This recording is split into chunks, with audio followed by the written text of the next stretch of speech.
Ever since the apocalypse began, the blood moon has cast an eerie glow over the skeletal remains of the city. Its crimson light seeps into every dark corner, hunting for tonight's prey.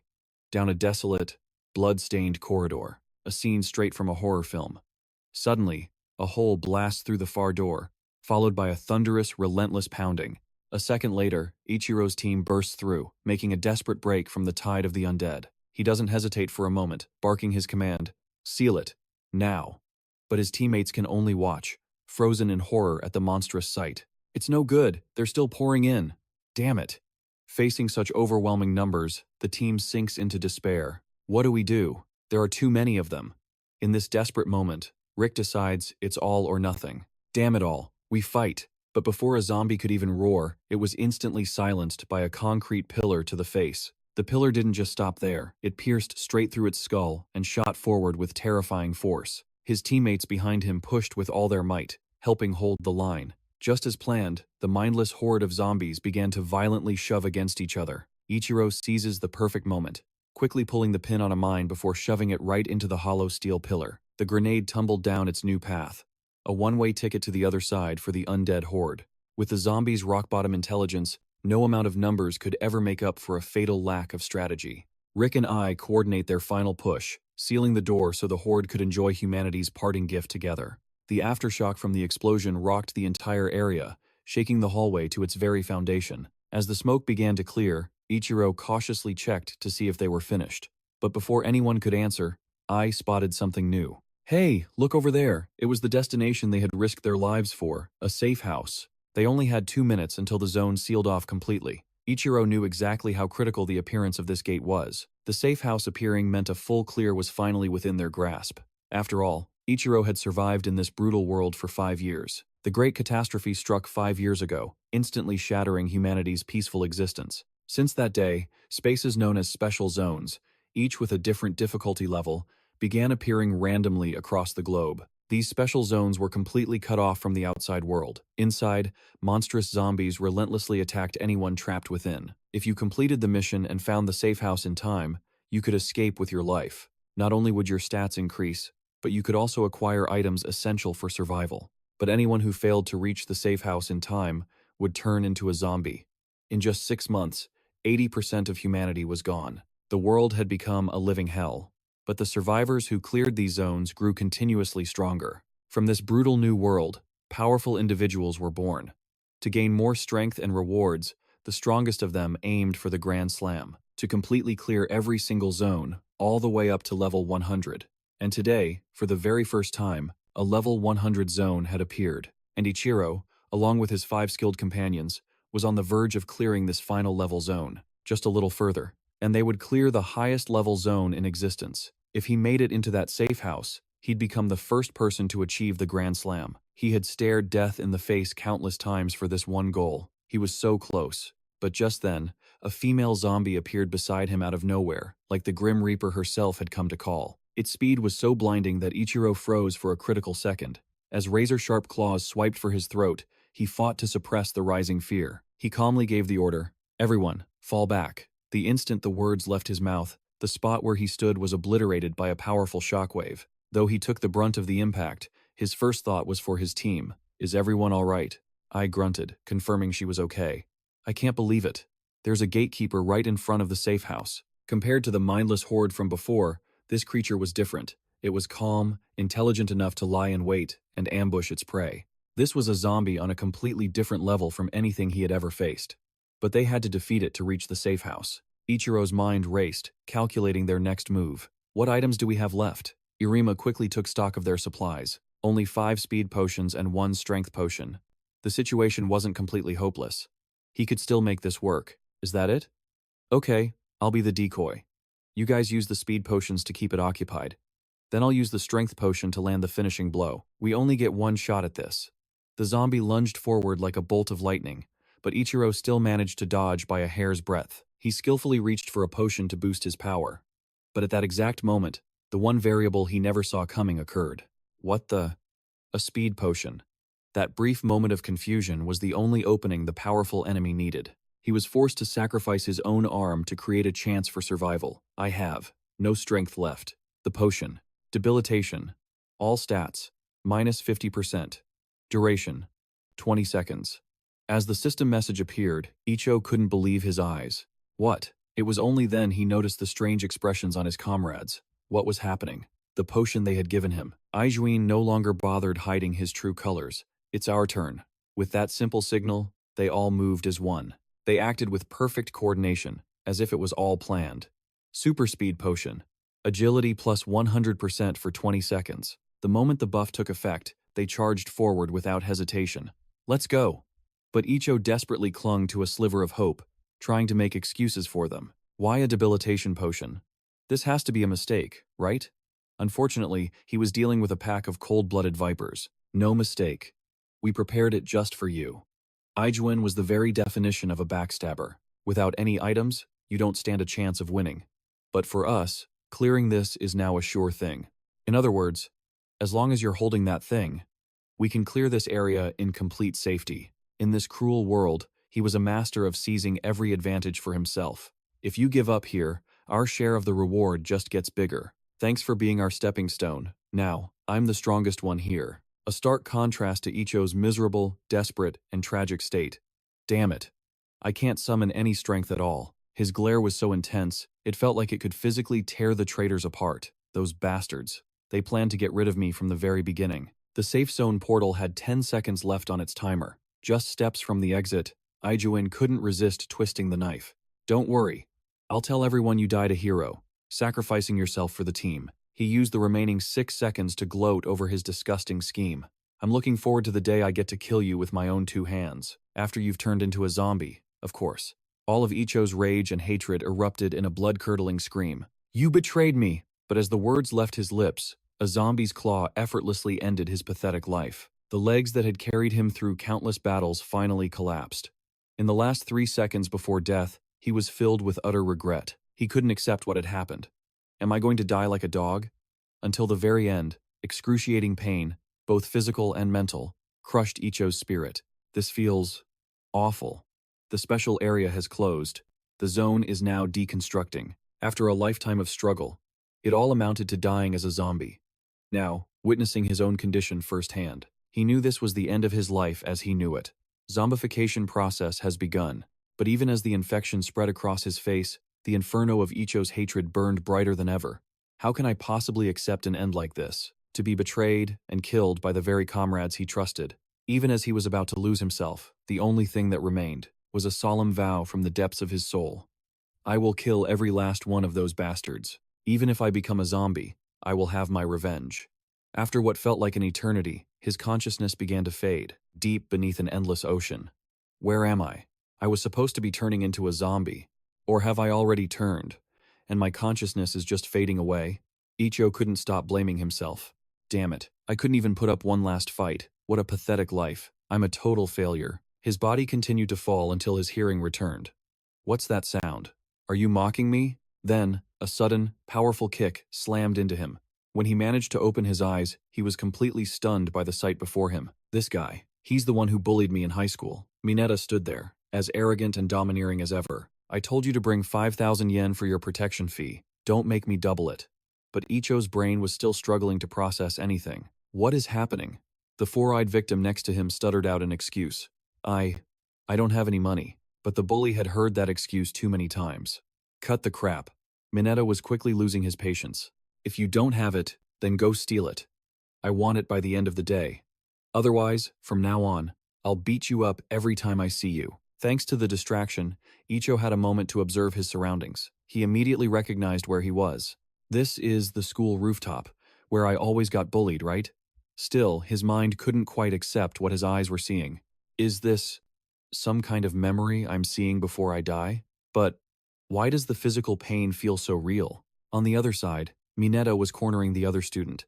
So, what now? I bet Ichiro has some money. Huh? He hides the money from his part-time job in his bag. You should check. The cowardly rat's suggestion was exactly what Mineta wanted to hear. Selling out your friend that fast? You should have just said so from the start. Meanwhile, Ichiro continued to analyze the unbelievable situation. So many questions swirled in his mind. But it seemed he'd somehow returned to the time before the great catastrophe.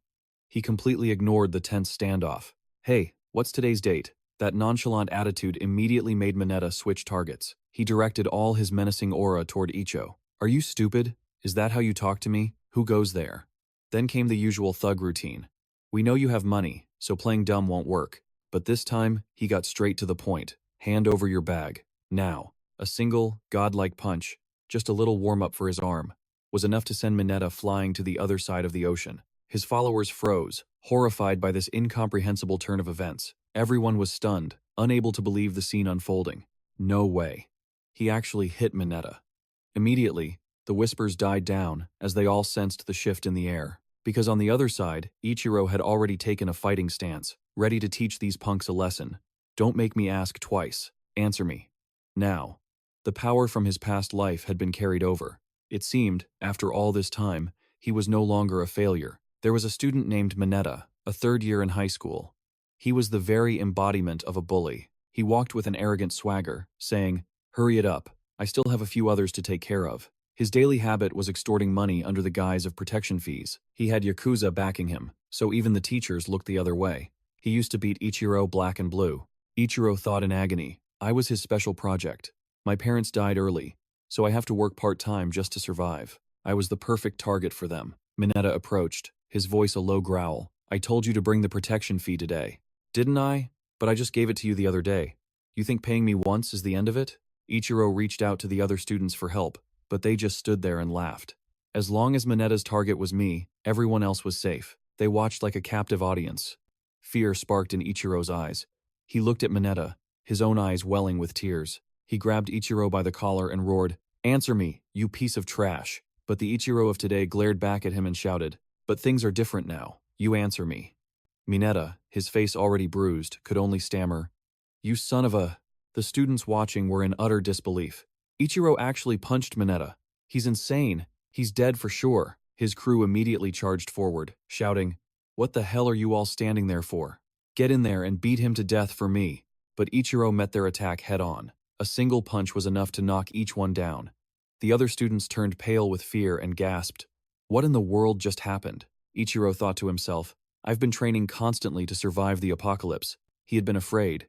He had hidden and cowered, hiding from the world around me, spending countless nights in that cruel world where I wasn't even allowed to close my eyes. Looking back at the scars on his back, Ichiro thought with grim satisfaction, "I have clawed my way back from the gates of hell more times than I can count." Just then, another one charged at him screaming, "Don't get cocky, you bastard." But Ichiro simply slammed a fist straight into his jaw. One punch sent a tooth flying. Ichiro watched and thought calmly, "In the end, I was betrayed by those I called comrades." He then slowly advanced towards the last one. In an apocalyptic world, humans who have lost their morals are far more terrifying than any zombie. Seeing this, the remaining thugs stammered in fear. Don't come over here."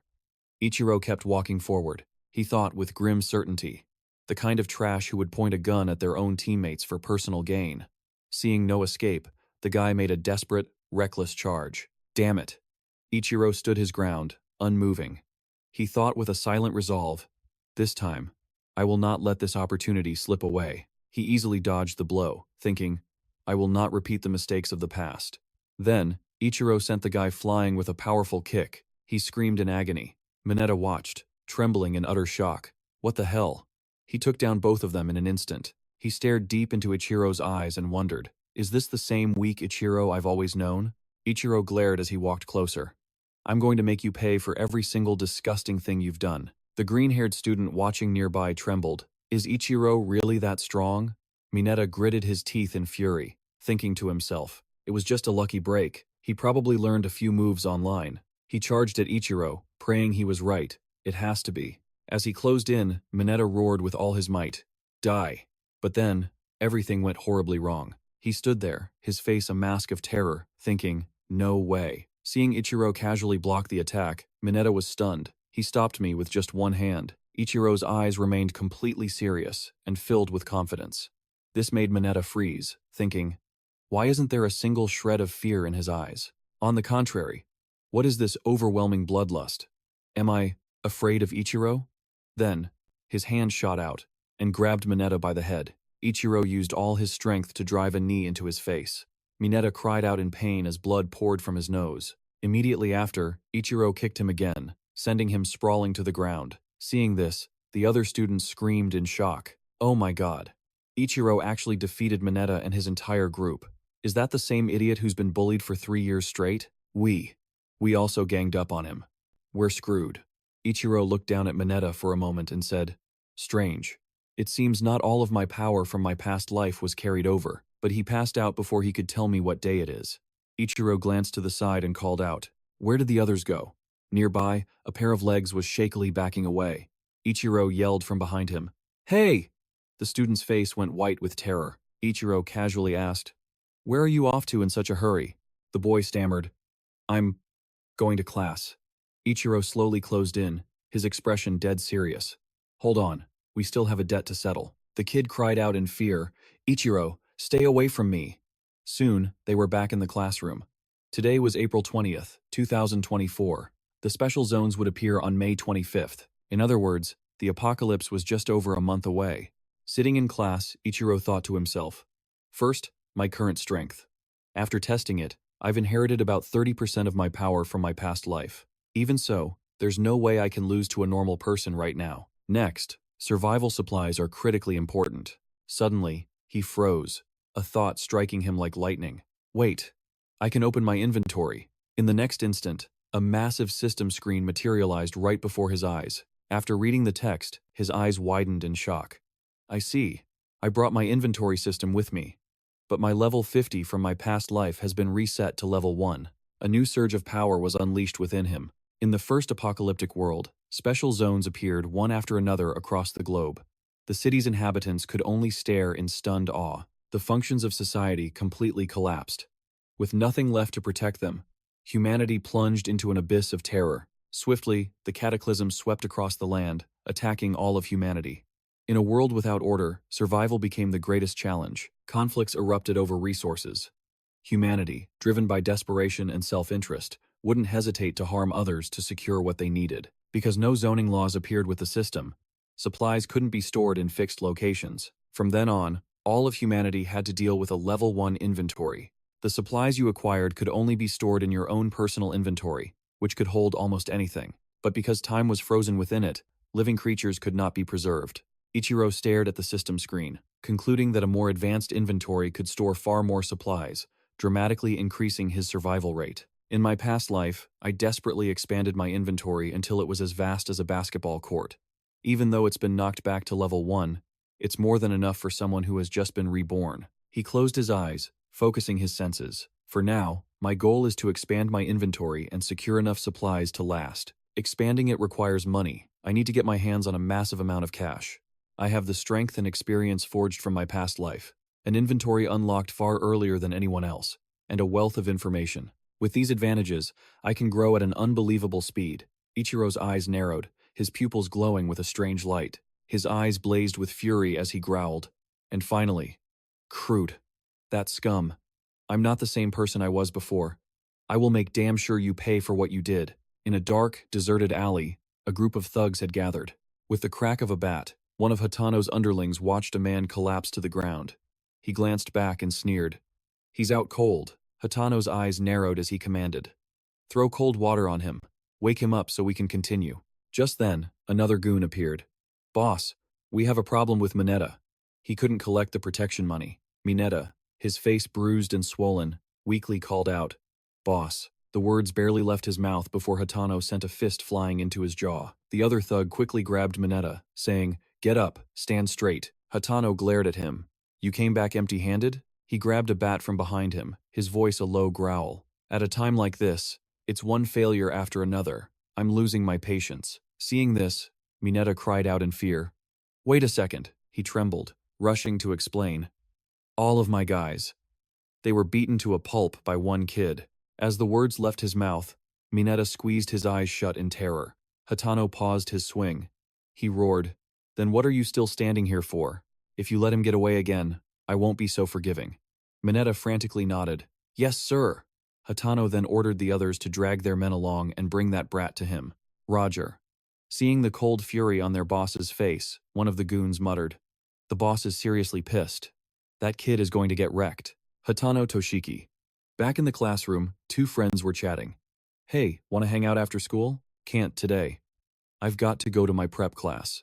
As Ichiro packed his books, a heavy feeling settled in his chest. He thought, in my memory, that guy is Mineta's backer. He muttered with concern. Hatano is a former baseball player. He was famous for hitting a series of home runs with his incredibly fast bat speed. But he had a violent temper and frequently used violence against teammates who made mistakes. They called him a tyrant. In the end, he was fired after beating a teammate with a baseball bat. After his career ended, Hatano became a man of the underworld. Finally, the last school bell rang. As Ichiro was calmly walking, a friend with green hair rushed up to him, out of breath. Wait up, Ichiro. He turned to see the boy panting heavily. Where are you going? Ichiro replied nonchalantly. School's over, so I'm going home. What do you want? His friend looked dead serious. Mineta's crew is probably waiting for you at the front gate. You're a dead man. Ichiro just shrugged, completely unfazed. So what? The students began to whisper amongst themselves. Who are those guys? Is something about to go down? It was Mineta, and he'd brought Hatano's entire crew to school. A wave of fear washed over the students. Is that Mineta? Why is he so beaten up? I heard he got jumped on the rooftop this morning. He must have brought his brothers for revenge. This looks serious. I wonder who they're after. Mineta's eyes scanned the crowd, then suddenly widened in recognition. He pointed directly at Ichiro and said, There he is. Ichiro's green-haired friend panicked. What are we going to do? They've spotted us. We should hide inside the school. But Ichiro seemed completely unfazed, casually slinging his bag over his shoulder as he walked away. If there's nothing else, I'm heading home. His friend cried out in disbelief. What are you talking about? Those guys aren't weak like Mineta. Ichiro stopped, lost in thought. In 1 month, the zones would appear, and the zombie hordes would pour in. There was still so much he needed to prepare for. Just then, his thoughts were broken by Hatano's underlings calling out to him. Hey, you! Get over here, they shouted. Anyone not involved? Beat it. One of them stepped forward and slammed a hand on Ichiro's shoulder with a menacing grin. If you don't want to be humiliated in front of the whole school, you'll come with us quietly. Ichiro barely gave him a second glance, his mind already calculating. From now on, I can't handle everything alone, he thought. Mineta's crew. They could be useful. In the next moment, he was swiftly bundled into a car. The remaining students could only watch in shock. He's being dragged away. He shouldn't have messed with Mineta. This time, he's really done for. The green-haired friend trembled, whispering, Ichiro. Meanwhile, Ichiro was being escorted by Hatano's crew. Boss, we brought him back for you, one of them bragged. He didn't even try to run. He was surprisingly quiet. Ichiro followed calmly, thinking to himself, my plan was set in motion the moment I took down Mineta. He was then brought face to face with Hatano himself. The man glared at him with menacing eyes. Ichiro simply thought, Hatano, if a so-called hunter like you gets complacent, the fall is going to hurt. Surprised by his calm demeanor, Hatano asked, You're awfully composed for someone in your situation, aren't you? Mineta stepped forward to taunt him. He's just faking it. I bet he's about to piss his pants in fear, right? I'll teach you the consequences of defying us, he added with a sneer. If you get on your knees and apologize right now, we might just let you go. If not, you won't be going home tonight. One of Hatano's goons slung an arm around Ichiro and asked, Do you have any idea who you've messed with? You'd better be ready to pay up at least $1 million. The words had barely left his mouth before Ichiro's fist smashed directly into his face. The thug was completely stunned, frozen in place for a few seconds. Seeing this, the other blonde-haired lackey charged forward furiously, yelling, How dare you! He swung a wooden club at Ichiro, but our hero calmly dodged the attack. In the next instant, Ichiro sent the man flying with a powerful kick. The club clattered to the floor as a bald goon rushed in to take his place. He managed to grab Ichiro in a bear hug, yelling, Hold him still. The others swarmed in with their clubs, shouting, Got him! Don't let him get away. I'm going to break his legs. Ichiro's eyes darted downwards and spotted a club rolling on the ground nearby. Without the slightest hesitation, he kicked the club with perfect precision, sending it flying straight into the face of another one of Hatano's men. Blood sprayed from the thug's face as another charged forward, yelling, Take this. With a swift move, Ichiro knocked the weapon from his hands. Ichiro's foot stopped just short of its mark, before he launched a merciless punch straight into the goon's jaw. His eyes sharpened, his pupils dilating with pure, unadulterated killing intent. Undeterred, another thug rushed forward to attack. It's a hit, Mineta shouted with glee, but his joy was cut short when he saw Ichiro had used a shield to protect himself. Mineta stammered in shock. No, he didn't get hit. Hatano's thug gritted his teeth in disbelief. He blocked it from this close? Before he could react, Ichiro unleashed a devastating kick. Seeing all his men taken down in a flash, Hatano's face darkened. Mineta stood there, trembling in fear. They were all defeated in an instant. What's going on? He wondered frantically. How did he suddenly get so strong? But now you've pissed off the boss. You're finished. Gripping his weapon, Hatano slowly advanced on Ichiro. Our hero remained calm and serious, showing no signs of fear. Hatano began his attack, but Ichiro dodged every move with ease. He even seized the opportunity to grab the wooden club from Hatano's hands, using its momentum to throw the man off balance, leaving him momentarily stunned. His eyes widened in sheer disbelief. Ichiro followed up with a swift kick that sent Hatano sprawling across the ground. The man quickly recovered, his gaze fixed on Ichiro with grim determination. Hatano gritted his teeth, thinking, not bad. His offense and defense are flawless, with no wasted motion. Is this kid really a high school student? But then, something else happened. Something that left Hatano completely shocked. Ichiro suddenly charged forward with an incredible burst of speed. He's so fast, Hatano exclaimed. Ichiro's eyes blazed as he growled. Too many openings. In the next instant, he brought the club down hard on Hatano's head. A scream of agony ripped through the air as Hatano collapsed to the ground. Mineta's jaw dropped in utter disbelief. He quickly rushed to Hatano's side, asking, "Boss, are you okay?" But the man could only clutch his head, his mind reeling. That wasn't the speed and strength of a high school student. And those cold-blooded eyes, he thought. That idiot Mineta didn't pick a fight with a person. He provoked a monster. This kid is no ordinary punk. Hatano stared up at Ichiro, completely stunned. Seeing that casual look on his face, he knew this guy had been looking down on them from the very start. Panic flooded Hatano's voice. "Wait, I'm out. I'm backing out of this. Do whatever you want with Mineta. You can even have this whole territory." Mineta stared in disbelief, calling out, "Boss?" Ichiro's icy gaze locked onto Hatano. "I don't care about Mineta." His eyes narrowed on Hatano as he growled, "You're the one I'm interested in." The scene shifts to a dimly lit bar later that night. A fist slammed down on the table in fury. Hira roared, "You're telling me you got beat by some high school kid? Unbelievable." Hatano gritted his teeth, swallowing his pride. "Just tell me, are you in or out? This kid isn't as simple as he looks." A smug smirk spread across Hira's face. "So, you want me to kill him for you? Why would I ever turn down such an easy job? But it'll cost you 1/3 of your territory's income." The moment he heard that number, Hatano slammed the table again. 1/3 for some brat? Are you kidding me? Hira leaned back, oozing arrogance. "You're the one begging for my help. Besides, with the tournament coming up, everyone's short on cash. If word of what happened today gets out, your territory is going to be in serious trouble, right?" Hearing those words, rage boiled inside Hatano. What is he talking about? Did someone tell him to contact me? Ichiro had told him he would raise him up. The thought solidified his resolve. No matter what, that kid cannot be allowed to live. After a moment of tense silence, he finally nodded. "Fine. I get it. But we do it tonight." Hira grinned, completely satisfied. "Pleasure doing business with you. We've got plenty of time. Just relax." Hatano shot up from his seat. "No. I have a mountain of problems to deal with." Just then, Hiraguri's eyes flickered to the side. One of his men shouted angrily, "Hey, this is a VIP room. Get lost." Hira asked casually, "What's going on?" The underling replied, "Looks like some punk has a death wish, barging in here." Ichiro, his face hidden by a hood, stepped into the room and said, "I'm looking for someone." Hatano's jaw dropped in utter shock. How did he know I was here? Seeing his reaction, Hira grew curious.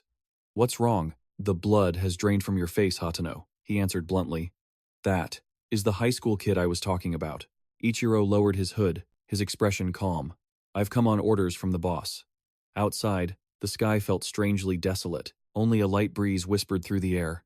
Meanwhile, Ichiro was training relentlessly, sweat pouring down his body like a waterfall. He pushed through each push-up, one by one, his hands planted on the ground, trembling with the strain. His legs were stretched out, taut with effort. Ichiro paused, lost in thought. This body, it's not good enough.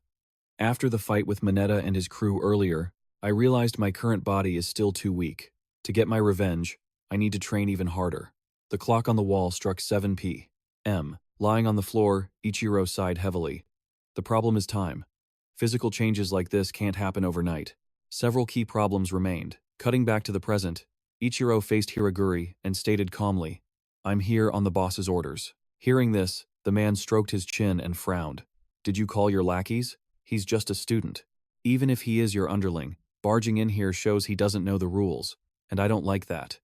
A wave of terror washed over Hatano. No, that kid is. Ichiro stepped forward calmly, his voice cutting through the tension. On the boss's orders, I've already dealt with everyone outside. This is the only room left. Hearing this, both Hatano and Hiraguri were floored. What? Hira shot a look at his subordinate, giving a silent order. Hey, show me the security camera footage. The underling handed him a tablet. Yes, sir. As they watched the events unfold on the screen, Hiraguri's eyes widened in disbelief. He stared at the image of his men, scattered unconscious on the floor. They're all down. One of Hiraguri's men stepped forward, sneering at Ichiro. This one kid did all this by himself? Are you joking? Hey, you! Did you drug them or something? Meanwhile, Hatano's mind was racing in panic. Is this guy for real? Was he serious about raising me up? Damn it, this is getting out of hand. Just then, Hiraguri grabbed a wine bottle and lunged towards Hatano. But before he could make a move, the bottle in his hand suddenly shattered. Hira stared at the broken glass in his palm. He was stunned into silence. His gaze snapped towards Ichiro, as he realized he did all that by himself. Those reflexes are not normal for a high school kid. One of Hiraguri's men standing nearby cried out, "Where did the bottle go?" Hira roared in frustration. "What are you all standing around for? Get him!" His men snapped to attention, shouting, "Yes, sir!" The sound of shattered glass echoed on the floor. Hira glared, his voice a low growl. "I get it now. You came here prepared. Don't tell me you ordered this kid to take me down.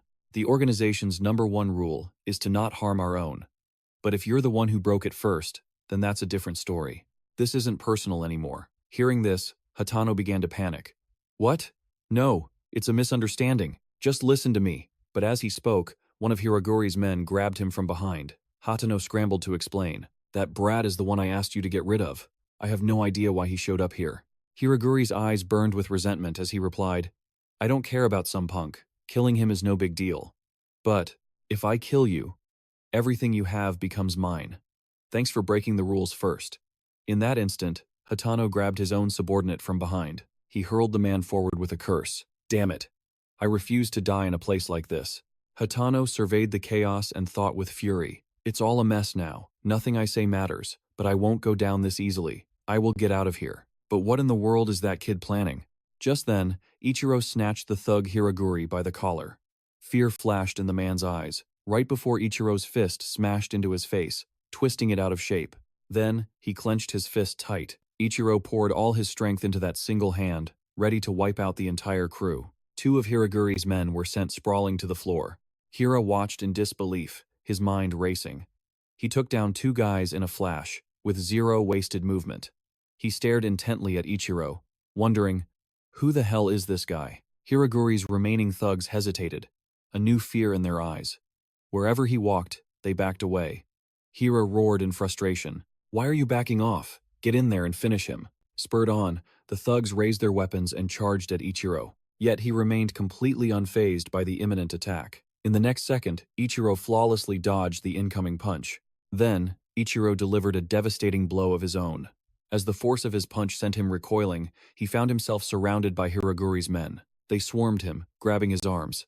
"I've got him. Now." The blonde thug approached with a knife, snarling, "It's over." But a swift kick from Ichiro sent him crashing face first to the ground. He refused to give up, lunging again with a broken bottle. "Take this!"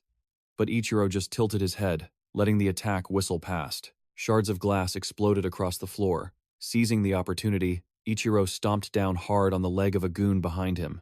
The man screamed in agony. Immediately after, Ichiro drove an elbow into a bald thug's head, leaving him dazed and reeling.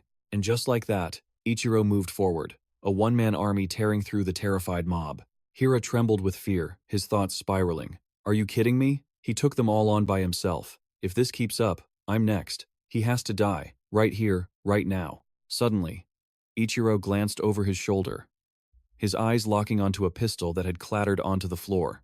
Hatano's brow furrowed as he saw the gun. He grabbed a nearby glass and hurled it straight at Hiraguri, who staggered back, shouting, "Hatano, what the hell are you doing?" Hatano yelled back with a strange sense of principle.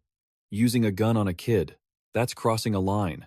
He beat the hell out of you too," Hira screamed back in a rage. "Don't you dare get in my way." Hatano watched Ichiro's ferocious fighting style and spoke with grim certainty. "I know that even if he dies, there's no escape for me. In fact, This chaos might be my only advantage. Hira snarled and charged at Hatano.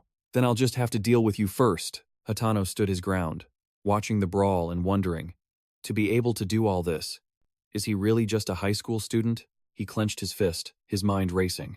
Because of him, my only escape route is gone. Even if I get out today, the organization will never forgive me. Hatano threw a solid punch at Hiraguri.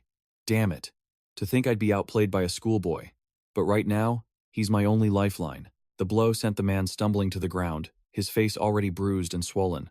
Hira's eyes immediately found the gun on the floor. He snatched it, aimed it at Hatano, and hissed, "Die." Hatano grit his teeth. Damn it all. Hira let out a wild laugh, mocking him. Just the two of you thought you could start something with me? In that moment, Ichiro launched himself forward, slamming a powerful kick into Hiraguri. The thug's last words caught in his throat. All your territory. It's gonna be mine. And then, a spray of hot blood stained the floor crimson. Slumped on the sofa, an exhausted Hatano thought to himself, that kid, in a single day, he defeated me and all the others. A voice suddenly cut through the silence, snapping him to attention. So? Ichiro approached, his voice cold as ice. About what we discussed earlier.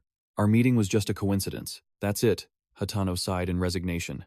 No matter what, the organization won't let me live. I'm out of options. But, why me? Looking around at the battlefield that was once a room, Hatano felt a wave of anxiety. I suppose I should be grateful for that coincidence then. Otherwise, I'd be the one lying on the floor. How do you plan to clean this up? Ichiro replied calmly. Turn it into your territory. I told you I'd raise you up. But his words did little to ease Hatano's crushing unease. I'll give it a shot. News of this will reach the organization immediately. We'll both become their targets. What's your plan from here on out? What should I do?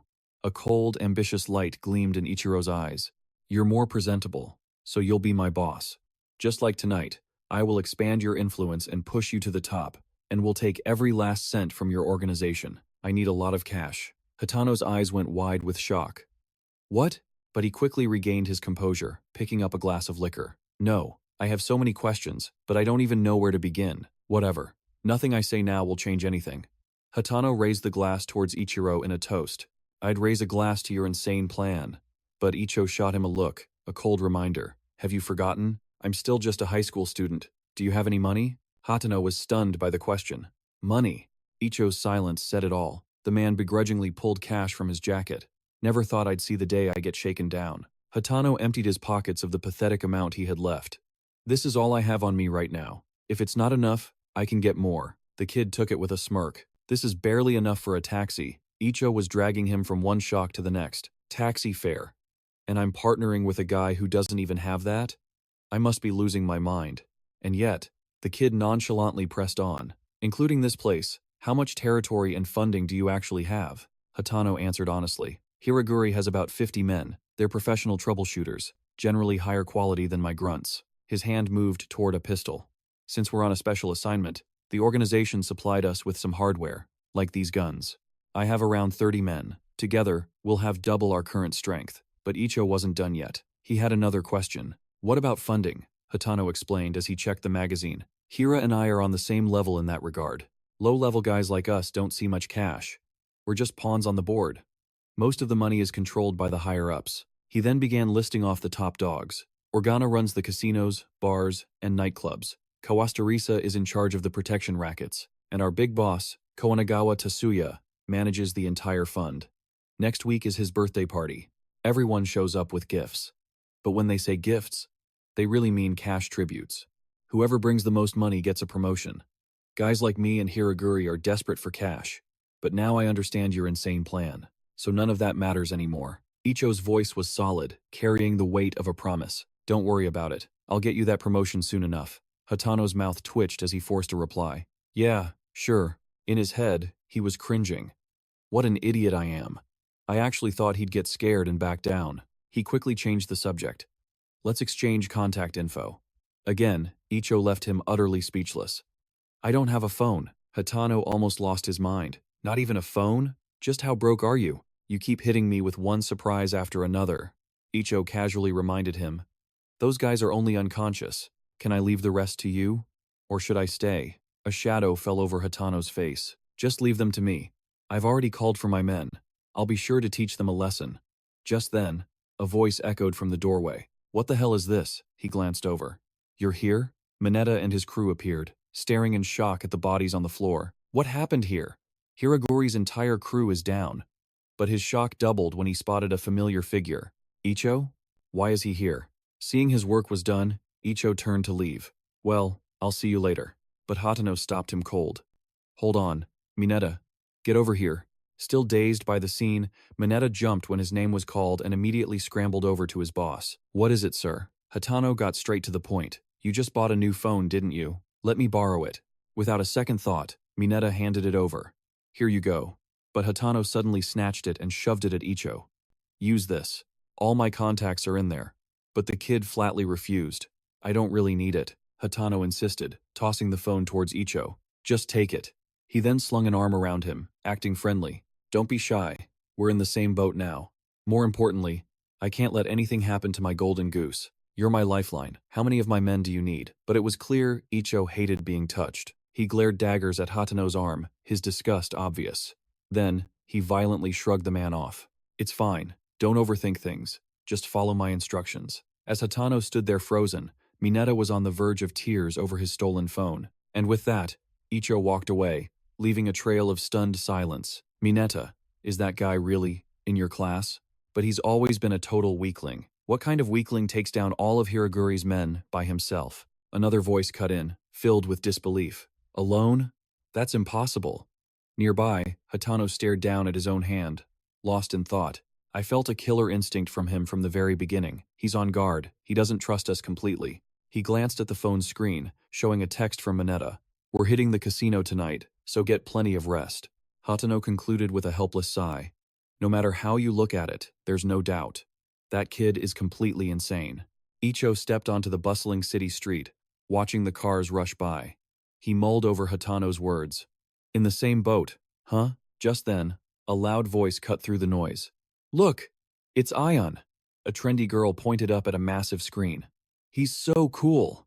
Her shouting was loud enough to break Icho's focus. I'm not impressed. Revenge. The voice was dripping with arrogance. Hello everyone.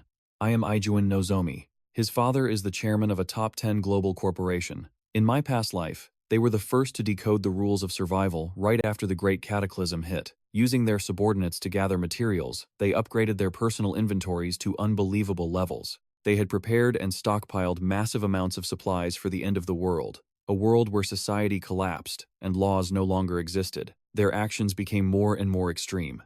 With their world-class talent and top-tier management skills, they remained above all common people. Even in that apocalyptic world, my reborn self stood no chance of ever getting close to them. This was a path I had to walk alone. Ichiro silently turned and walked away. He needed a massive amount of cash to prepare for the disaster and to exact his revenge. He couldn't just think about himself. Ichiro needed to find their rivals, and he had to cripple their power base before the Great Cataclysm arrived. He was determined to repay the pain Nozomi caused him, tenfold. He eventually reached the bus stop, but lost in thought. Ichiro stood frozen in place. Suddenly, the girl behind him spoke up. Are you getting on? I'm in a rush.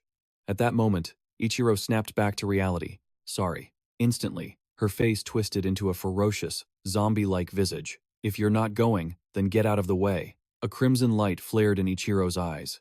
A zombie. On pure reflex, he leaped backward. Ichiro gritted his teeth, his heart pounding. The Great Cataclysm hasn't started yet, so why is there a zombie here? But in reality, people were just staring at him because of his strange behavior. Snapping out of it, Ichiro was bewildered. What was that just now? Seeing this, a man with blonde hair looked annoyed. Students these days are under so much academic pressure. Just ignore him. Ichiro raised a hand to his head, confused. Was that a hallucination? Suddenly, a voice echoed through the air. Prepare. Ichiro frantically looked from side to side, searching. What was that voice? Where did it come from? I heard it once before, when I was reborn. His gaze drifted upward.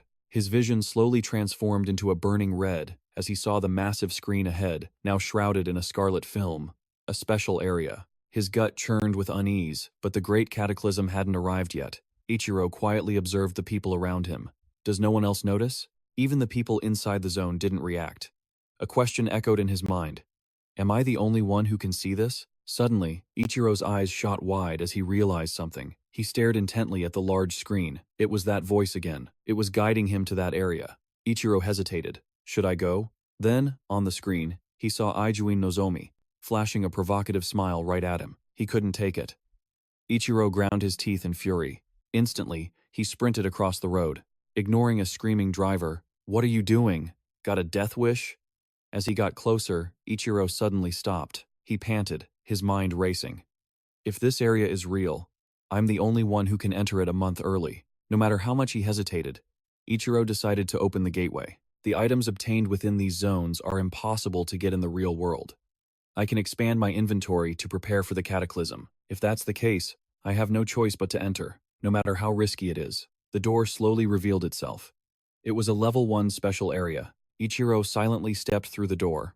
A moment later, he was inside. Ichiro reached up to close the door behind him. Looking around at the hordes of zombies, he thought to himself, I can't believe I managed to enter a zone this early. Suddenly, a hazy screen appeared before Ichiro's eyes. He still couldn't grasp the situation. What is this? Ichiro couldn't help but be curious. A special mission. After a few seconds, the screen display became clearer.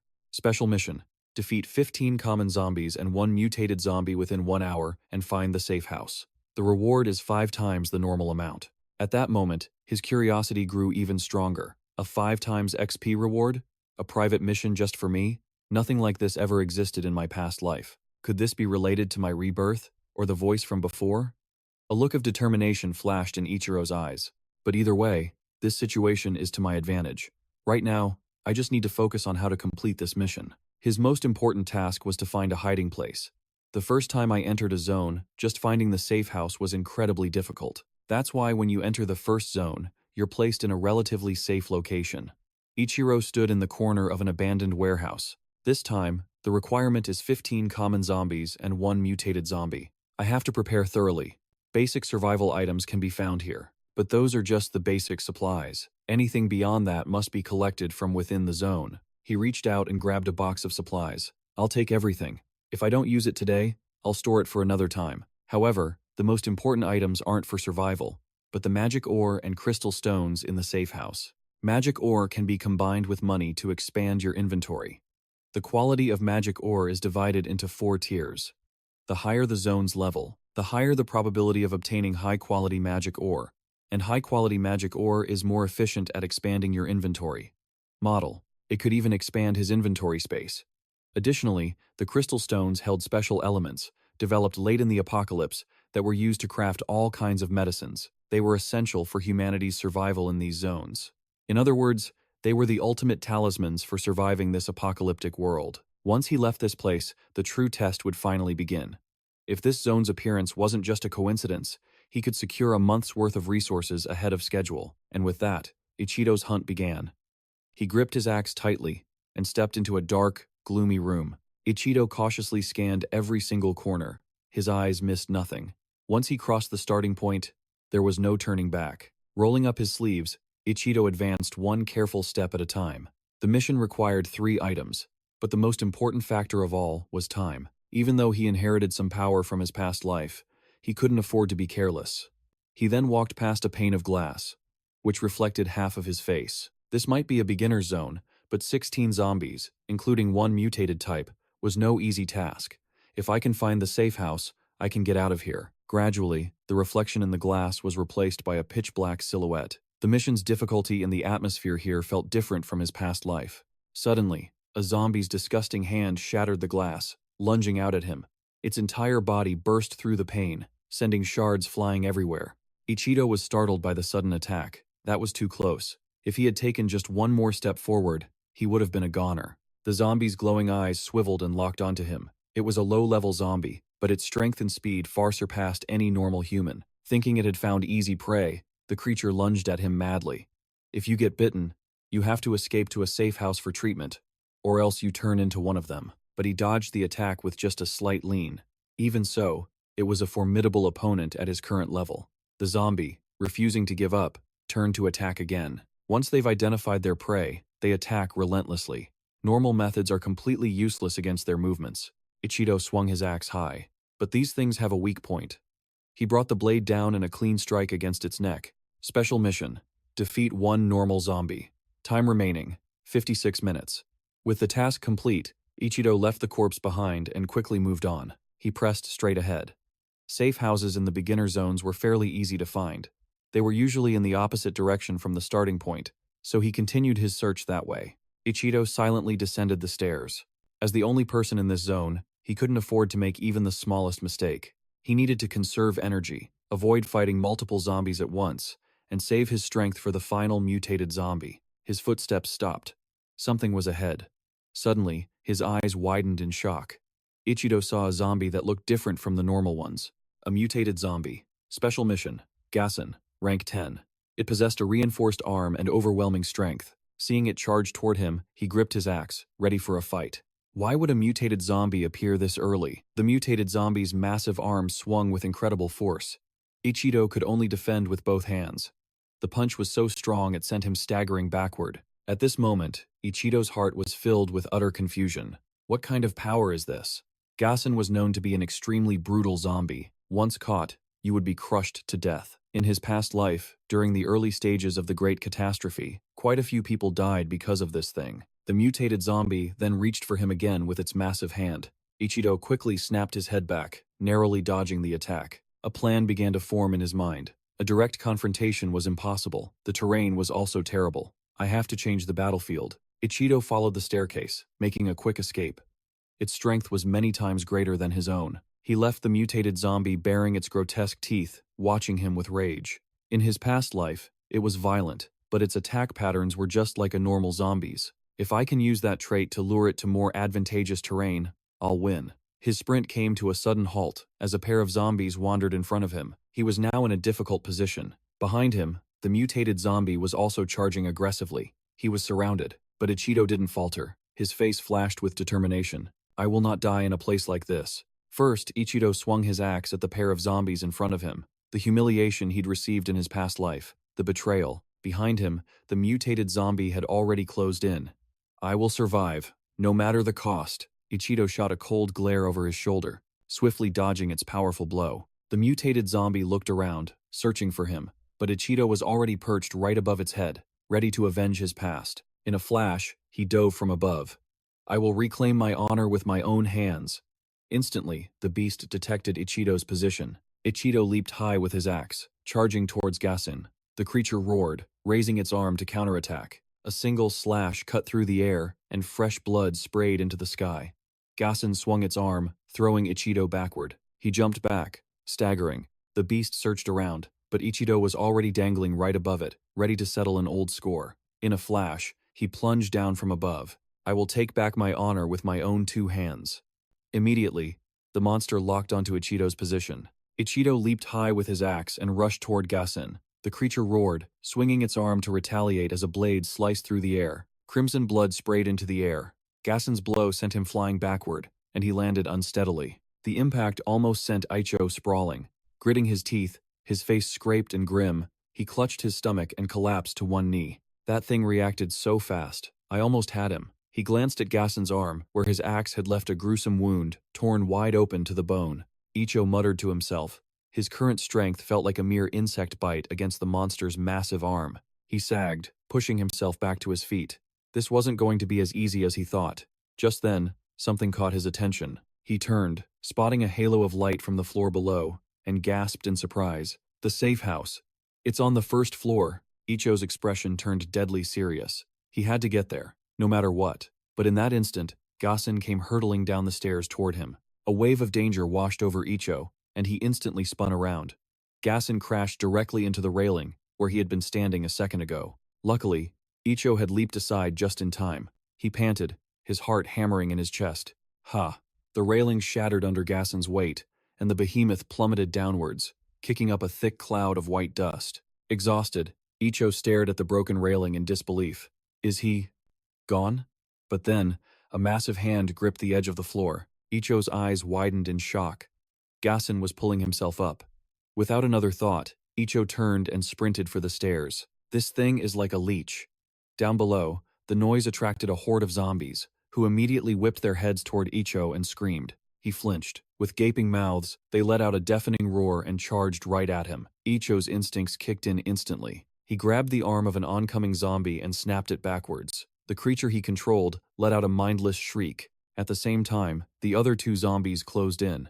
Without hesitation, Ichiro shoved his captive zombie directly into their path. The force of the impact sent all three zombies crashing violently into the nearby wall. A second later, the three creatures turned, ready to lunge forward once again. But before they could move, Ichiro launched a powerful kick into the middle of them, slamming them back against the wall. Then, he gritted his teeth, tightened his grip, and raised his axe. Stay put. With that final word, Ichiro brought the axe down in a single, swift motion. He cleanly took the heads of all three zombies. With a sickening thud, their heads rolled to a stop at Ichiro's feet. At that exact moment, Gasin came rushing down from the upper floor. He grabbed a solid piece of debris and hurled it directly at Ichiro. With a loud boom, the heavy object slammed into the floor, sending dust and smoke everywhere. But Ichiro, who had been standing there, had vanished from Gasin's sight. The monster looked around, confused. He scanned the area, desperately trying to find Ichiro's silhouette, his eyes glowing a furious red. He bared his teeth, his face a mask of pure rage. On the upper floor, several cars blocked Gasin's view. Ichiro took out a first aid kit to treat his wounds. As he bandaged his arm, he thought to himself, I only have medical tape and an axe. There's nothing here that can help me complete this mission. After treating his wound, Ichiro closed the first aid kit. His face grew stern. He couldn't afford to make a single mistake. This is the first and most important step of my revenge plan, Ichiro thought as he stored the kit back into his inventory. I need to get to the safe house now and get as far away from Gasin as possible. Just then, the spot where he was hiding was hit by a powerful tremor. Ichiro was stunned. Damn it, he found me. With a furious roar, Gasin gritted his teeth and shoved the car backwards with all his might. The vehicle screeched as it was dragged across the floor. It slammed hard into a large pillar nearby. From inside the car, Ichiro looked out in a panic. This is bad. He frantically looked around for an escape route. This place is too dangerous. The car he was hiding in shook violently. It crashed into the giant pillar behind it, causing the frame to buckle and twist. With no other choice, Ichiro smashed through the glass window and leaped out. As he hung, suspended in midair, a desperate plan formed in his mind. Just then, Ichiro stared intently at the deep, bone-exposing wound on Gasin's arm, aiming directly for that weak spot. In the next second, Ichiro swung his axe with all his might, striking true. Gasin's arm was severed completely from his body. A horrifying spray of bright red blood erupted into the air. Ichiro used this opportunity to somersault through the air and land safely on the ground. The only way now is to gradually weaken him. He glanced at the axe in his hand, a feeling of dread rising within him. But this axe won't last much longer. Having lost an arm, Gasin roared with rage, entering a crazed state as he charged straight for Ichiro. He wanted to finish him for good. Ichiro's mind raced. When mutated zombies are about to die, they enter a berserker state. Their aggression multiplies tenfold. Seeing the massive hand swiping toward him, Ichiro tightened his grip on his axe. He thought, this monster only has one hand left to use. Without hesitating, he used the blade of his axe to block the attack. A plan instantly formed in his mind. If I can just chop off his remaining arm. The axe blade carved a long, deep gash down the length of Gasin's arm. Ichiro looked up, stunned. What? Before he could react, Gasin quickly kicked him square in the chest. Ichiro was knocked to the ground. In the next moment, the monster lunged forward aggressively. A second later, Gasin's enormous foot stomped down on the arm that held Ichiro's axe. Ichiro's mouth flew open, a silent scream of agony, shock. His eyes widened, staring at his crushed arm as a curse echoed in his mind. Damn it, that attack did nothing to it. Ichiro's hand trembled as he struggled to grip the axe. Just a little more. Just a little more. But his body wouldn't move. Gasin now loomed over him from above. A jolt of fear shot through Ichiro as he grit his teeth. The creature's slimy maw drew closer and closer, draining all the color from his face. This can't happen. If I get bitten, I'll become a zombie. My end will be exactly the same as my last life. Ichiro's eyes shot open, filled with despair. Why? Where did I go wrong? Why is this happening to me again? I did everything I could to survive this time. Suddenly, a sound echoed deep inside Ichiro's mind. He thought to himself, it's that voice again. But this time, he could hear it clearly. Execute. Ichiro froze. Huh? The voice grew sharper, as if someone from the shadows was urging him toward vengeance. After the voice in his head faded away, Ichiro suddenly felt his arm begin to mend. His eyes went wide as he stared at his own wound. Not daring to waste a single second, he quickly tightened his grip on the axe. It's healing. Gasin let out another ferocious roar. Its fist came crashing down right where Ichiro was. Luckily, he managed to roll aside just in time, dodging the massive blow. His body felt much more agile than before. He sprang to his feet, stepping back without a trace of pain. He looked down at his hand, completely baffled. What in the world is happening? I was infected with the zombie virus, but I haven't turned. On top of that, my wound has completely vanished. Impossible. He clutched his head. Could this be related to that mysterious voice? It felt like it came from inside me. And yet, it was a very familiar voice. While Ichiro was lost in his thoughts, Gassen charged at him again with savage fury. He suddenly realized something. Wait a minute. Could it be? He stared Gassen straight in the face. Memories began flooding back into his mind. I remember now. Just as the beast struck, Ichiro leaped back, evading the attack. He was certain of one thing. He had definitely heard that voice before. He remembered the zombie that had once defeated him. The level 100 zombie I encountered in my past life. Back then, my mind was consumed by rage, focused only on reaching the safe house. That's why I only remember what happened right before my defeat. But by then, the entire area had already collapsed. So, both of us should have turned into zombies and appeared in the real world. But somehow, I came back here instead. A horrifying thought struck Ichiro. No way. Don't tell me it followed me to this world? Impossible. He gripped his axe, his mind in chaos. But in this situation, it's the only possibility. She is inside me. Before the zone disappeared, she must have entered my body and returned to this world with me. The fact that I could see the zone before the great catastrophe, and my immunity to the zombie virus. His thoughts were a tangled mess, but he continued to fight Gassen. The zombie's regenerative ability, it's all thanks to her. He ground his teeth. Then, can I even be called human anymore? Ichiro raised his arm to block Gassen's powerful kick. The mutant's terrifying strength was too much for him to handle, sending him stumbling backward. Facing the colossal Gassen, he was utterly powerless. It roared again, but he had no will to fight back, feeling strangely calm. To survive by using the power of a sworn enemy, a zombie. How ironic. Suddenly, the face of Aijun, the one who betrayed him in his past life, flashed through his mind. He froze for a moment, but that memory instantly reignited his will to fight. But I don't care about that anymore. If it is, for the sake of revenge, he roared, aiming his axe forward, then I will gladly offer this body to her. Gassen's fist clashed with the blade of Ichiro's axe. His weapon sliced right through it, followed by another slash that cut deep into its body. Even as death approached, its crimson eyes were still filled with a burning hatred for Ichiro. He finished the job, vaporizing its head. As long as I can borrow the zombie's power, my path to revenge will be much, much faster. A sharp glint in his eyes revealed his true will. He hoped the one who betrayed him, and the other four, were ready. Time blurred as he fought on, finally taking down all the zombies wandering the area. He panted, looking up at his goal. He had reached his initial objective. Finally, I've made it to the safe house. The reward lies just beyond this portal. He stepped through the gate, his eyes weary from battle, but still burning with unshakable resolve. Upon entering, he was struck by the room's layout and a red box on the table. It was identical to his level 1 base from his previous life. So this is the reward? He approached it cautiously. It seems this area was real, and this is my new reality. He calmly opened the box, and a faint blue light spilled out from within. He picked up a smaller case containing a brilliant crystal. He observed it carefully. This is definitely a low-grade magic ore. The larger box was filled with more of the same, much to his delight. The reward really was 5 times greater. As he lifted his prize, he thought, the zone appeared much earlier than expected. But I wonder if I can use items the same way I did before. From my past life, my inventory is at level 1.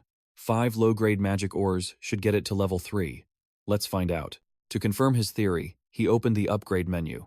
A notification flashed on screen. Consuming 2 magic ores to upgrade to level 2. Consuming 3 magic ores, upgrading to level 3. The inventory expanded by 5 slots. Just as he finished, another alert chimed. Exit the zone. As he stepped out of the zone, he thought, just as I predicted, the magic ores still work.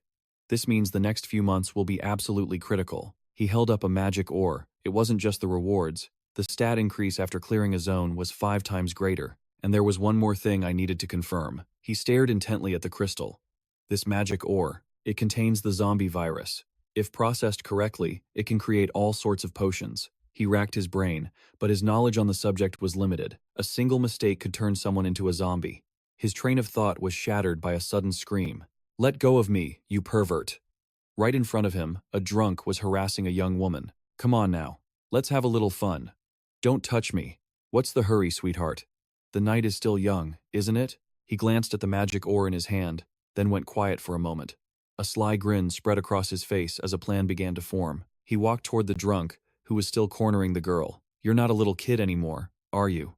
I told you to stay away from me." "Oh, that feisty attitude just makes this more exciting." He deliberately bumped into the man, separating him from the girl. The man stumbled back, cursing loudly. "Hey, you, watch where you're going." The girl immediately seized the opportunity to run, vanishing before he could react. "Hey, wait a minute." He sighed as his easy prey slipped away. "Damn it. What a waste. Should I go get another drink?" He wandered off, taking another swig from his bottle. "This booze tastes weird today." Time flew by. The next day, in a narrow alley, a police officer worked tirelessly. "Please step back and cooperate with the investigation. Please don't contaminate the crime scene." A crowd of onlookers had already gathered. "What happened?" "I don't know the details. I just heard someone died in the alley, and the state of the body is unusual." Another car arrived at the scene. "Another patrol car has just arrived." Two medical examiners, Kurazono and Nasumi, stepped out. The man looked visibly annoyed. Getting called out this early in the morning. What's the situation here?" A nearby officer greeted them. "Mr. Kurazono, we've been waiting for you. We've never seen a case like this before. Take me to the scene." "Right this way." The moment she saw the corpse, Nasumi was stunned. "What is this?" Lying before them was the drunk from last night who had bumped into Ichiro. His body was grotesquely deformed, covered in countless blisters, his skin pale and discolored. Kurazono bent down, observed for a moment, and made his conclusion. "This smell is alcohol poisoning. We can consider this an accident. Another case solved. At this rate, you'll be getting a promotion soon. Congratulations." Hearing this, the officer beside him beamed. "It's all thanks to your help, sir." Nasumi, however, stared intently at the corpse, lost in thought, watching as the man's body seemed to grow heavier. Kurazono's voice cut through her focus. "We're done here. Let's go, Nasumi Asuka." She hesitated, flustered for a moment, then replied, "Huh? Yes, sir." Her gaze was still fixed on the plasma staining her gloves. Nasumi rushed after him, her voice urgent. "Are you really closing the case here? I don't think it's this simple. We should take a blood sample for testing." Kurazono's response was blunt. "I said it's over, and that's final." But Nasumi was persistent. "But that's not normal blood." Seeing her stubbornness, Kurazono grew angry, reminding her she was still just an intern. "Don't get arrogant just because you studied abroad. Your job is to follow my instructions." Nasumi tried to speak again, but he cut her off with a warning. "If you want a good grade on your internship evaluation, stop meddling in things that don't concern you." After that, Kurazono turned to leave. He spoke curtly, "Out of the way." Nasumi followed behind, still muttering that it wasn't relevant. Just then, Ichiro walked past her. He happened to overhear a witness statement that last night, the deceased had a small argument with a student. After hearing the entire story, he was intrigued. Ichiro glanced back toward Nasumi and thought, "I wanted to test something. Could the zombie virus turn someone into a zombie before the great cataclysm arrives?" The result was crystal clear. He looked at the people lying on the street and realized there wouldn't be any zombies before the catastrophe. "And one more important thing. I have to get her on my team." He saw the proud and confident look on her face and thought to himself, Nasumi Asuka, a truly brilliant woman. In his past life, she was a genius pharmacist who used the magic crystals from the zones to create all kinds of potions. She successfully managed to suppress the side effects of the zombie virus to the fullest extent. Even the most powerful people had to rely on her medicine. It was all thanks to her endless curiosity. But that same curiosity is what killed the cat. She used herself as a test subject to develop new drugs, which ultimately led to her own demise. If I can get her to make potions for me, my power, both in the real world and inside the zones, would increase dramatically. Nasumi rapped sharply on the car window, her voice cutting through the air. "Kurazono," but he just stared ahead coldly. "This has nothing to do with me anymore. This time around, I will make her my ally." Nasumi seethed at his dismissive tone. She gritted her teeth, her eyes filled with defiance. That arrogant, condescending attitude. "Fine, I'll handle this investigation myself." Just then, a voice spoke from right beside her. "Hello." Nasumi whipped her head around. "Who are you?" Ik let out a soft chuckle, a smirk playing on his lips. "I'm the student you've been looking for." He then extended an invitation. "Shall we talk somewhere more private?" Elsewhere, Hatano took a long drag from his cigarette. Mineta shot him an annoyed look and complained. Why rent this place just to clean it in such a rush? Hatano answered casually. Beats me. Your friend from school just told me to get it done. The elevator dinged, displaying the number 15. Ik stepped out with Nasumi right behind him. What's the status? Hatano replied. It's all set. But how did you know about this abandoned laboratory? Ik gave a nonchalant shrug. Just a rumor I heard. As Nasumi walked past Mineta, he couldn't help but whisper, Whoa. Who is that stunning woman? Deeper inside, her eyes widened in astonishment. Nasumi gasped in awe. I never imagined a laboratory this massive was hidden here. Hatano followed them in, explaining as he went. The cleanup is finished, but I'm no expert on this equipment. You'll have to check if any of it is still functional. Ik surveyed the room with a knowing look. It's been abandoned for quite some time, in his previous life. This was her lab during the Great Outbreak. He turned to Hatano and said, Wait here. I need to speak with her privately. Hatano couldn't help but mutter, Huh? He stared intently at Nasumi, wondering who she was. He prepared an entire laboratory just for her? I can't even begin to guess what he's planning. Is this some kind of elaborate strategy? Ik approached her, his tone serious. Shouldn't we discuss the main issue before inspecting the equipment? Nasumi was taken aback for a moment. Huh? He casually slipped his hands into his pockets. To put it simply, Ik revealed a glowing blue crystal. He died because of this. Nasumi's eyes fixed on it. What is that? She moved closer, reaching for the crystal. Let me see it. But Ik raised his hand out of her reach. Not yet, she persisted. You shouldn't be handling something so important with your bare hands. Her brow furrowed, her tone demanding. I need to analyze that substance's structure. Just as she spoke, a thought struck her. She froze. Wait a minute. Nasumi's gaze sharpened. Why are you telling me all this? Why bring me here? You must have a reason, right? Ik didn't answer right away, just studying her expression. Finally, he nodded with a faint smile.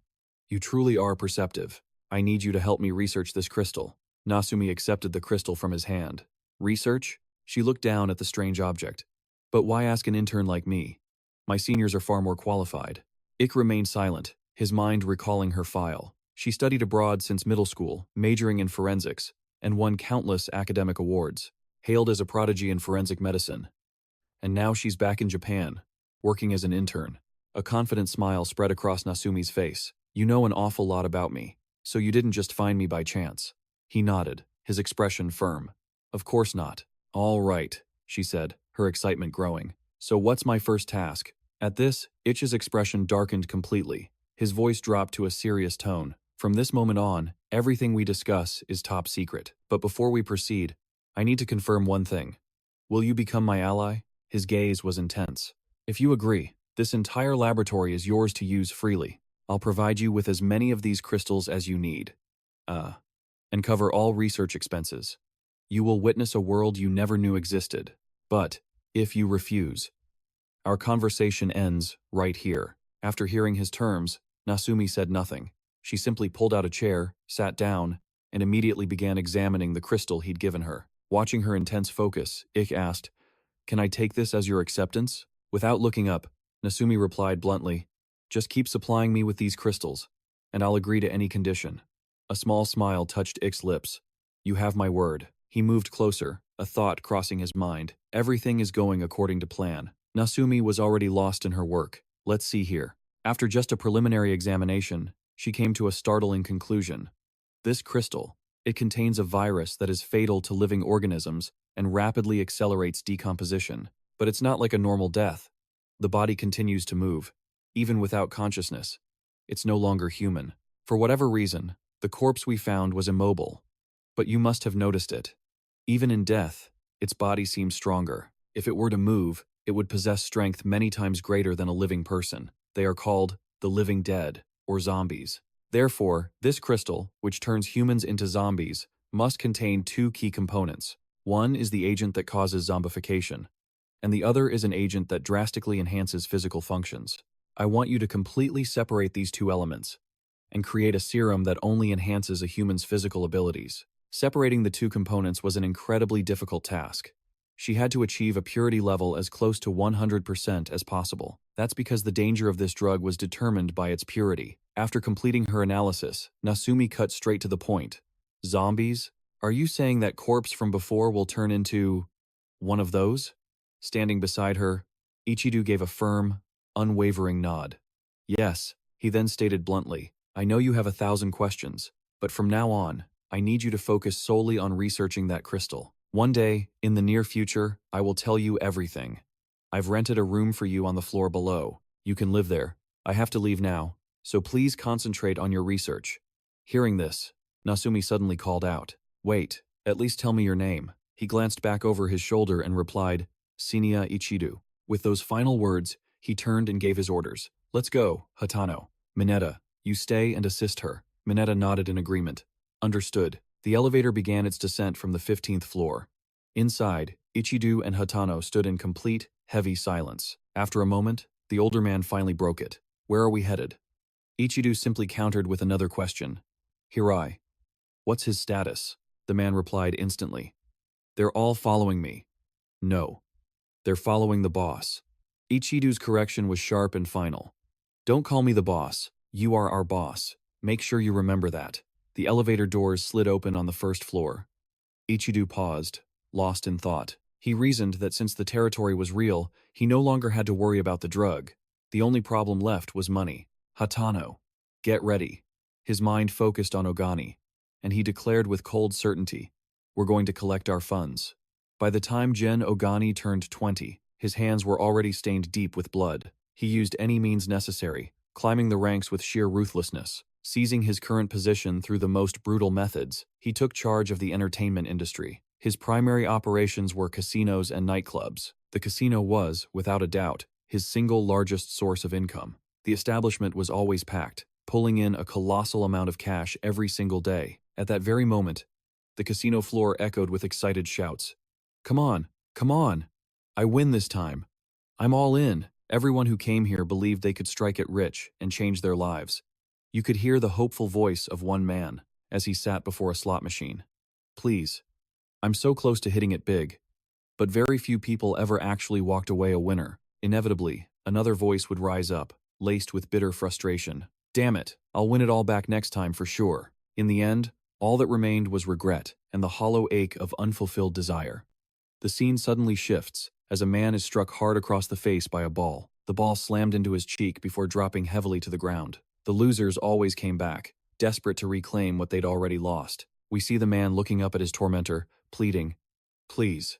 This is the last time, I swear. They lend money to the desperate losers, trapping them in a crushing cycle of debt.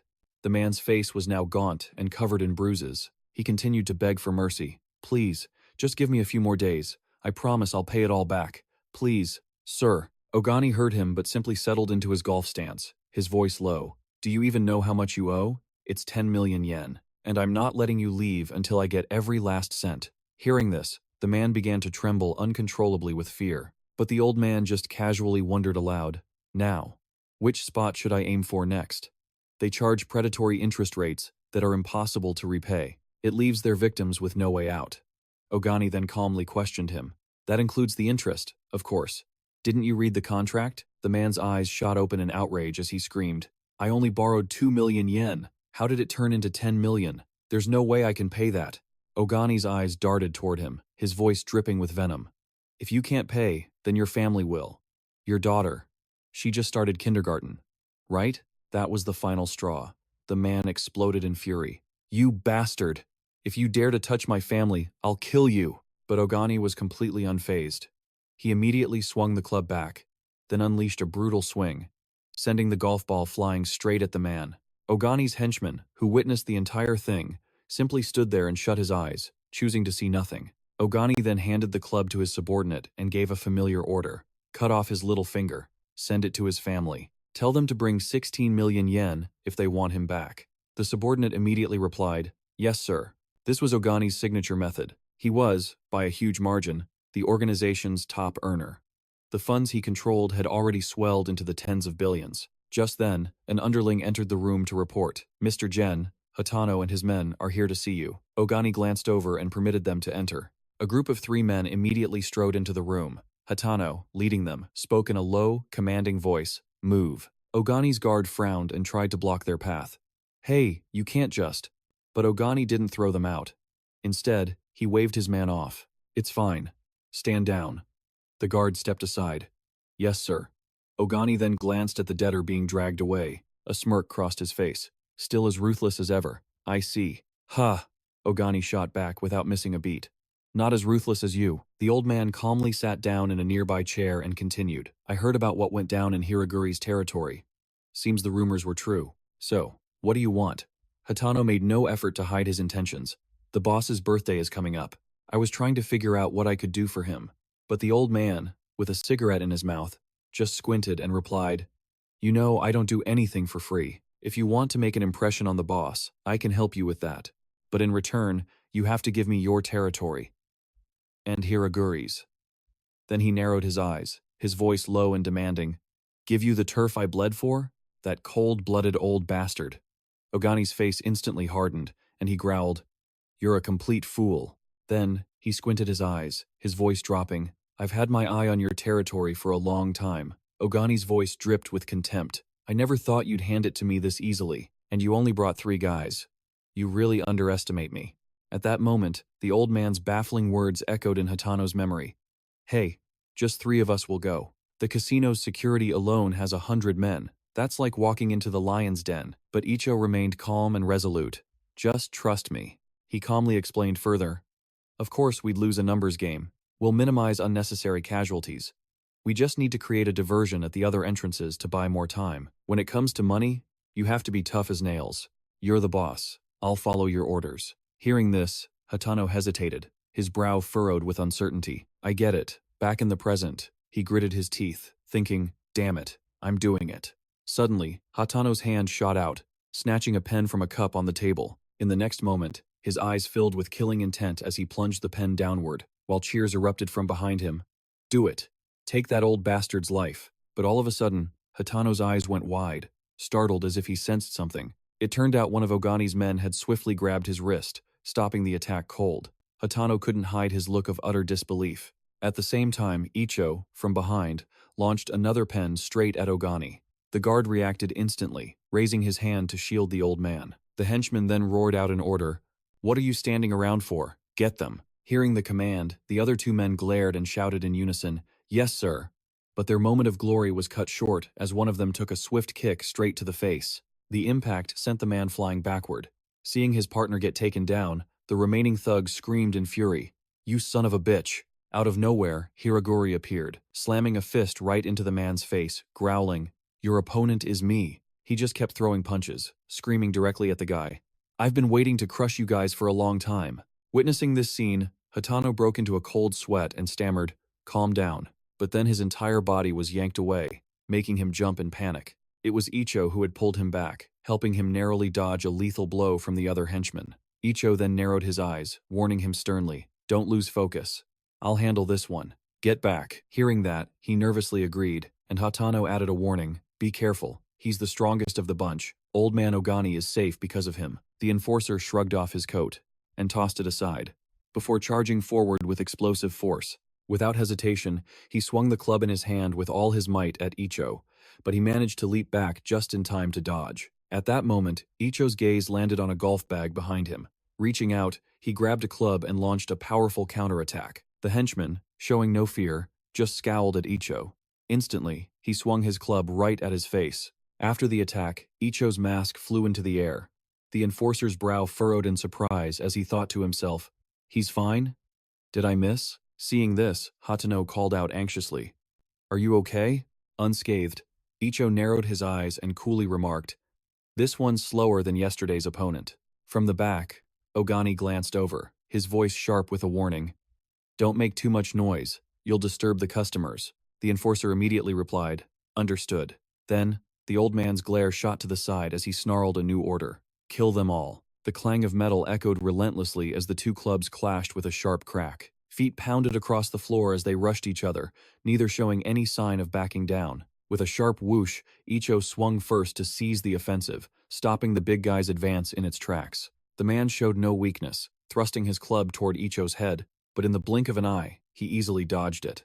Ichiro used his long legs to deliver a devastating kick to the man's side. Thrown off balance, and feeling the power difference, a hint of fear began to show in his eyes, but unexpectedly, he managed to grab Ichiro's leg during the kick. He spat out his words with a furious, arrogant face. I'm gonna. Just as he yelled, break your damn leg! Icho's other foot was already swinging toward his face.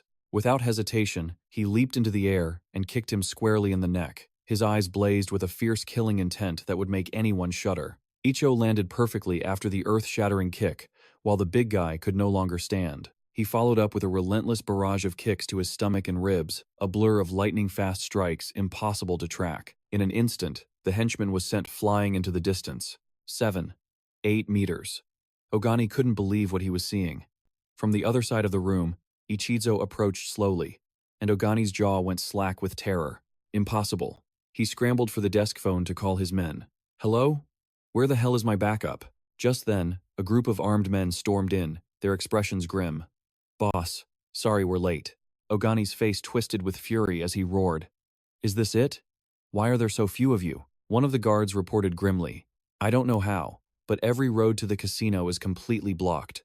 Reinforcements can't get through. In that moment, he finally sensed the crushing danger emanating from Ichizo. What the hell? This was your doing. A cold light flashed in Ichizo's eyes as he spoke, his voice like ice. That's right. Ogani's eyes widened in utter disbelief. What did you say? For a pathetic weakling like you, this is more than enough. Listen up. I'll give 2 million to whoever kills him. At the mention of money, greed flashed in their eyes. They charged forward as one. Yes, sir. Get him. In the crowded main hall, the gamblers were completely oblivious. Damn it. How could this happen? Come on. 7. Give me a number 7. With a deafening crash, Ogani was sent flying from the other room as the main doors burst open. The entire casino floor fell silent, staring at him, clueless as to what just happened. A wave of questions rippled through the crowd. What's going on?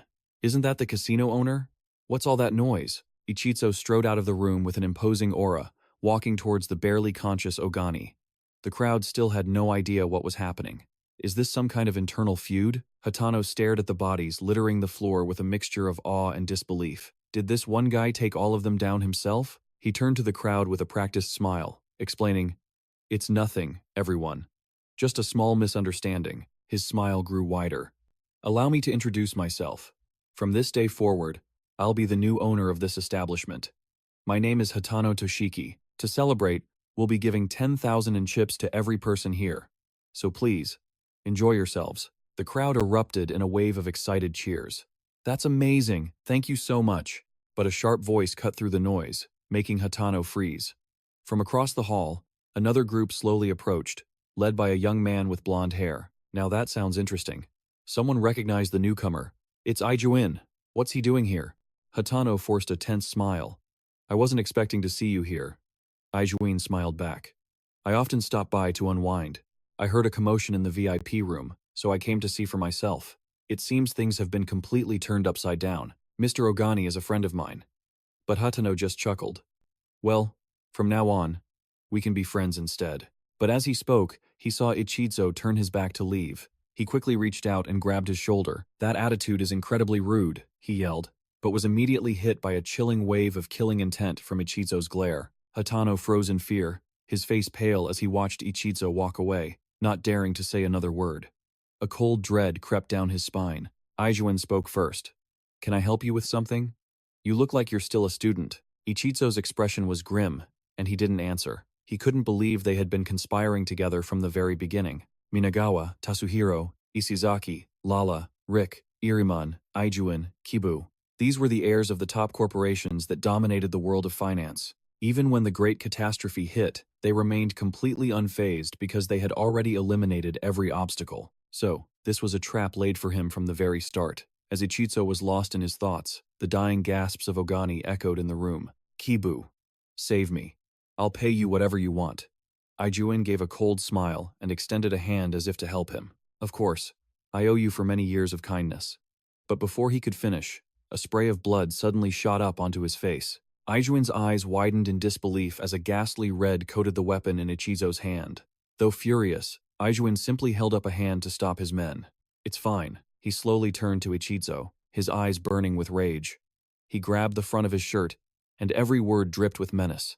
Dealing with someone like you is easier than breathing. If there weren't so many people here, I would have killed you instantly. Consider yourself lucky you're leaving with your life this time. The room was dead silent. Everyone waited to see Ichitsu's next move. Ijuin didn't wait for a reply and turned to leave. How boring. Let's go. From behind him, a steely voice rang out. Hey, we'll be seeing each other again very soon, Ichitsu declared. Ijuin could feel an invisible pressure radiating from him. Ijuin's face darkened as he left, not forgetting to order his subordinate, investigate that brat. Understood. Hatano, meanwhile, cheerfully calmed the customers. Please, everyone, continue your games. We'll distribute the chips as promised. Ichitsu frowned deeply, staring at his hand as he made a silent vow. I almost killed them. But I won't let them die that easily.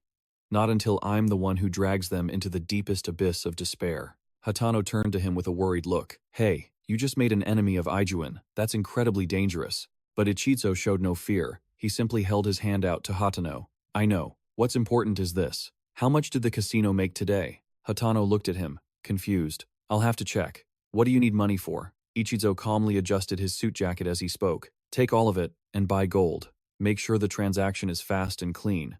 Hatano looked as if he'd misheard. Take the money to buy. The first 10 levels require beginner mana crystals, but after level 10, the system demands a completely different material, gold. To reach level 10 alone costs 360 gold pieces, and from there, the amount increases exponentially. In this apocalyptic world, gold became a vital resource, and it was quickly running out. I need to stockpile more resources, and prioritizing my storage expansion is a must. I left the task of acquiring gold to Hatano. My focus was on finding special zones. After all, gold is a limited resource. If my stake in this grows, Ijuin's will surely shrink. Lost in thought, he suddenly sensed it. A familiar presence. This feeling. It's a special zone. Where is it coming from? Over there. His eyes locked onto a mysterious, crimson aura. Without a moment's hesitation, Ichiro moved toward the red light. He arrived at his school. It was a morning just like any other. The school grounds were bustling, and the classroom was already more than half full. Bullcut had just walked in, dropping his bag on the desk. A worried frown creased his face. I wonder what happened to Ichiro. Suddenly, a stack of books slammed onto the desk. Cowering, Bullcut pulled his bag away, muttering that it was Ichiro's seat. The blonde punk sneered. What's it matter? He's not coming back anyway. He added with a haughty smirk. That guy Mineta dragged him off. He's probably laid up in a hospital bed right now. But as Blondie was gloating, a hand reached out for his stack of books. I'm just making use of an empty seat, he continued. It's just a shame I lost a gopher to run my errands. Just then, the window slid open. Ichiro grabbed the books and mercilessly tossed them out onto the school grounds. Blondie panicked, screaming, My notebooks! Ichiro's voice was ice cold. Get lost before I have to get my hands dirty. His words sent the bully into a rage. What the hell did you just say? Seeing this, Sideswept quickly tried to hold him back. Hey, just let it go. He even managed to beat Mineta. At that, the entire class stared at Ichiro, their whispers filling the room. He was dragged off the other day, but now he was back completely unharmed. Bullcut turned to him, concerned. You're really back? Without even glancing his way, Ichiro replied. Isn't that good news? Bullcut's shoulders slumped in disappointment. Hearing that, he quickly explained. No, that's not it. Of course I'm happy. You beat up Mineta for me. After all, flashback to the previous afternoon. As Ichiro followed the signal, he surveyed the area. Last night, the zone didn't appear when I came to the school. Perhaps it hadn't fully formed yet. Does this mean I can sense a zone before it even manifests? I have a hunch it'll fully appear tomorrow. Just then, a voice called out from behind him. Ichiro! A girl tucked her hair behind her ear as she approached. It was Amane Miki, the class idol. She used her stunning looks to charm every boy in school, turning them into her personal slaves. In my past life, I was completely wrapped around her finger. Right now, Amane was feigning gentle concern for Ichiro. Oh, thank goodness. I was so worried when I saw you get dragged away the other day. Are you all right? But despite her warm facade, a venomous glint flickered in her eyes. I didn't get to eat the breakfast you always buy for me yesterday, so you should go get it for me now. We can have breakfast together. Inside, she was gloating. I really thought you weren't coming back. I was just about to find a new slave, too. Without even opening his eyes, Ichiro shot back. Go get it yourself. You're an eyesore. His cold dismissal left Amane completely stunned. What did you say? I couldn't hear you. Her brows furrowed in irritation. What the hell is he talking about? Just then, Blondie, trying to play the hero, slammed his hand on a desk and roared. You bastard, Ichiro, who do you think you are talking to Miki like that? Sideswept chimed in. Yeah, you should be grateful she's even talking to you. With her lackeys backing her up, Amane pretended to de-escalate. I'm okay, you guys, please stop. We're all classmates. But her words only riled Blondie up even more. No way. This bastard is looking down on all of us. Sidesweep's face darkened as he agreed. We have to teach him a lesson he'll never forget. The numbers are on our side. Amane hid a triumphant smile. You deserve this. This is what happens when you defy me. Meanwhile, Ichiro just sat there and let out a long sigh. Can't I just have a single moment of peace? He thought back to his past life, remembering how these very same losers bullied him. How pathetic I was back then. But Blondie kept running his mouth. Get the hell out of here. Don't get cocky just because you beat Mineta. In that instant, a hand shot out, slamming Blondie's head down onto the desk. The shocked classmates turned. Mineta? Amane immediately rushed to Mineta's side, clinging to his arm. Mineta! It was Ichiro. In her mind, she was thinking, you came to get your revenge, didn't you? Perfect. Now finish him off. But suddenly, Mineta violently shrugged her off. The boss told you to get lost, he growled. Are you deaf? Amane's face fell as she stammered. Boss? A wave of murmurs swept through the classroom. Did he just call him boss? What is going on? Mineta shot a glare at Ichiro's bullies and commanded, all of you, get out of my sight. Now. Amane and Blondie meekly scurried away. Mineta then turned to Bullcut. Let's go get some breakfast. But the boy was still on edge. I already ate. Then go buy me something, Mineta demanded. The boy flinched. Yes, sir. As the crowd dispersed, Mineta finally turned to Ichiro. Was something wrong with your phone yesterday? Suoka said she tried calling you a bunch of times but couldn't get through. That's why I came to the school to find you. Ichiro glanced at his dead phone. I forgot to charge it. What's going on? Mineta leaned in, his voice dropping to a conspiratorial whisper. She said she needs to talk to you. She found something. How interesting. Hearing this, his mind raced. Could it be that? I get it now. You can go. A moment later, it was time for class to begin. Let's start the lesson. Turn to page 50. Looking at the scene before him, Ichiro thought to himself, this peaceful life is about to end. He gazed absently at his reflection in the window. Suddenly, his pupils constricted as he noticed something. The entire classroom was now empty. It was eerily desolate. A system notification appeared. Entering special zone. Initiating 5 special missions. Special mission. Reach the safe house in 20 minutes. Reward. A 5 times multiplier. Ichiro stood up, muttering, it's been a while since I felt this, being thrown into a zone like this. In my past life, it took me forever to get used to it. He walked down a hallway splattered with red syrup. Now, to find the necessary supplies. Holding a few heavy rulers in his hand, Ichiro made an assessment. What about these? There are no healing items here, either. This zone looks tougher than the last one. After finishing his preparations, he told himself, all right, let's go. This is a race against time. With his ruler in hand, Ichiro's operation began. First, he needed to pinpoint the location of the safe house. One advantage I have in this area is a perfect map. I can drastically shorten my exploration time. While lost in thought, Ichiro caught sight of something. He narrowed his eyes, making a judgment. The safe house. A spatial gate had appeared. It had been on the field below for a while. Monsters began to pour out from within. But the sheer number of zombies, Ichiro froze. After a few seconds of calculation, he knew charging in recklessly would be suicide. There was no way to kill them all in just 20 minutes. In a nearby, half-closed room, a pair of crimson eyes glowed. It lunged at Ichiro with insane speed. Luckily, he dodged just in time. It flew right past him, slipped off the railing, and fell to the ground below. The noise attracted the zombies on the schoolyard. They roared with rage. From his perch above, Ichiro observed the situation. Why did they all move so suddenly? They're surrounding the zombie that just fell. Was it the sound? They're drawn to the sound of something hitting the ground.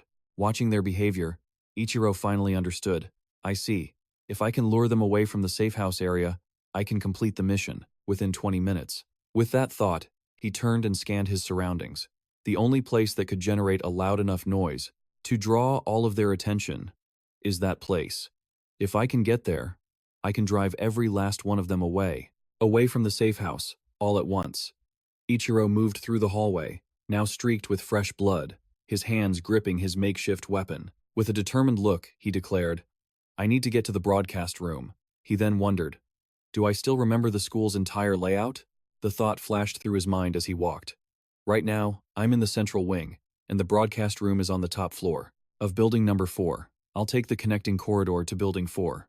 Once there, I'll head straight to the opposite building, and then go up the stairs. That's where the broadcast room is. His train of thought was shattered by a strange noise. Down in the schoolyard, the zombies were moving again. He approached the window. They were returning to their original positions. So, are they guarding the safe house? Or was that just a coincidence? A strange sound nearby put him on high alert. A regular, blood-soaked zombie was shambling toward him. A bold idea sparked in his mind. I'll use this one as a test. The zombie was mercilessly thrown from above. The glass shattered, creating a sound loud enough to attract the horde's attention once more. He watched from above. They're extremely sensitive to sound. The moment they hear something unusual, they immediately run towards it. He observed the large swarm of zombies in athletic wear. The elite zombies are the fastest. He was using knowledge from his past life. He analyzed them. Those who had incredible physical abilities as humans retained those abilities after turning. They become elite zombies. While not as strong as mutated types, they're still significantly more powerful than the average zombie. He glanced at the gate. When I was dropped into this zone, the gym class was on the sports field. That's why most of the zombies on the field are elites. They returned to the safe house after investigating the sound. He analyzed the situation thoroughly. If that's the case, I only get one shot at this. He told himself there was no room for error. Victory or defeat hinges on the journey to the broadcast room. At the end of the hall, a dark figure slowly emerged. A common zombie peeked out, scanning its surroundings. In its hand, it held a bloody shovel, ready for the hunt. It stood before a doorway, looking down the hall as if searching for something. Unfortunately for it, Ichiro was already hiding behind that door, waiting. He burst out, attacking from behind. The ruler he threw sliced clean through its body, separating head from torso. Time was running out, forcing him to hurry. Only 1 minute left. Getting from the broadcast room to the sports field would take at least 5 minutes, and that's if nothing gets in my way. He abandoned his used weapon and picked up the zombie's shovel. The journey continued. At this point, speed and strategy are the keys to victory. After a grueling struggle, he reached the corridor connecting the two buildings. In front of him was a door splattered with fresh, red plasma. Ichiro slowly pushed it open, scanning the area. All three of them are common zombies. There's nowhere to hide here, but taking the long way around would cost too much time, and there was no other way forward. He had to charge through. He lunged, aiming for silent takedowns to avoid drawing the entire horde. His attacks were like lightning. He had to end this now. One by one, the undead fell. Some were cleaved in half, while others were smashed into unrecognizable pulp. He glanced back at the carnage. Building 4 was going to be even harder. But his efforts paid off. He'd reached the stairwell. The broadcast room was at the end of the corridor. He pushed the door open, stepping inside to scout the area. The layout of Building 4 was far more complex. No zombies were in sight, but there were countless places for them to hide. Time was ticking, putting him on edge. There was no time to come up with a perfect plan. He'd just have to adapt. Lost in thought. He didn't see it at first. A massive elite zombie lurking just behind the door. As it raised its arm to strike, its reflection gave it away. He spun around in an instant. The zombie's fist smashed into the floor, sending him flying from the sheer force of the impact. Caught completely off guard, he tumbled across the floor as his weapon slipped from his grasp. He looked up at the hulking figure towering over him. An elite zombie was lying in wait. And now, the common ones were swarming in. He struggled to his feet as the noise drew every zombie nearby. Damn it! Their frenzied screams filled the air. He snatched his weapon and immediately made a run for it. His only option was to find an opening. A sharp pain tore through his bleeding side. Wait. When did it even hit me? He jammed his shovel into the mouth of an approaching zombie. Its head thrashed wildly, making it nearly impossible to hold on. Just as he regained his weapon, the elite zombie closed in from behind, its fist raised high. He was trapped, with nowhere to run. The punch was just inches from Ichiro's skull, but he sensed it just in time and ducked low. Seeing the monster's wide stance, Ichiro spotted an opening and cleverly dove right between its legs. As a result, the massive zombie's powerful punch landed squarely on its own bald-headed ally. It snarled in fury and spun around. But Ichiro was already gone, leaving nothing but an empty, silent hallway. But then, a strange scent filled the air. The coppery tang of fresh blood, wafting from a locked room down the corridor. Its curiosity overriding its rage, the zombie forced the door open. Inside, the classroom was completely empty, but it didn't give up. Stalking slowly through the room, leaving bloody footprints behind. The elite zombie's glowing eyes scanned every single corner. And then, it spotted something that made it pause. With a decisive roar, it unleashed a devastating punch towards the floor below. Meanwhile, in the chemistry lab, Natsumi stared intently at a test tube, trying to analyze and separate two components. This is much harder than I thought. The concentration of the zombie virus within the magic crystal is just too high. So far, the highest purity level she could achieve was around 60%. The viral content was still far too potent. She recalled reading every book she could get her hands on, but none of them ever mentioned a virus like this. He was the only one who knew where the magic stone came from. And now, at this critical moment, he was gone. Natsumi wondered, how did he even get something like this? And how does he know exactly how to use it? Suddenly, a test tube slipped from her grasp and shattered on the floor. A crimson liquid spread out, releasing the strong scent of fresh blood. The massive zombie finally realized its mistake, freezing in the quiet room. Natsumi's doubts continued to grow. Is he really just a student? Back in the chemistry lab, Ichiro launched a surprise attack from behind, but the creature sensed him instantly and dodged the blow. Ichiro's flurry of wild strikes was useless, as the beast simply leaped high into the air to evade them. He glared upwards in frustration, then swung his shovel with all his might, smashing it right into the zombie's face. His expression was cold and resolute. The monster's head flew from its shoulders as crimson blood sprayed across the room. Another elite zombie. Down. Ichiro looked at the foul-smelling liquid on the floor and thought to himself. The smell of blood worked as the perfect bait. He noticed the wound in his side had already healed. Looking at the remaining test tubes, he thought with satisfaction. With these blood vials, I can avoid more pointless fights. Ichiro turned to leave, his mind already calculating his next move. Only about 10 minutes left. Silence fell over the lab, but the air grew heavy, dark, and oppressive. As Ichiro stepped outside, he froze, clutching his head as a wave of pain hit him. What is this? It hurts. His consciousness began to fade. Ichiro wondered, is it her? Why now? Why is the reaction so violent? Could it be because I used my healing ability? He had to do something, fast. It felt like carrying a ticking time bomb inside of him. I have to end this. Now. With renewed determination, Ichiro moved toward the door, reminding himself that he couldn't be the cause of his own death. Outside in the corridor, more zombies were approaching, but their movements were exactly as Ichiro had predicted. The noise from the fight must have drawn them to this floor. He held up a tube full of plasma and tossed it out as a lure for the bloodthirsty horde. He slipped away quietly. From now on, he told himself, keep moving and avoid all fights. Reaching the stairwell, Ichiro realized the broadcast room was just upstairs. Arriving on the 4th floor, Ichiro cautiously peeked down the adjacent hallway.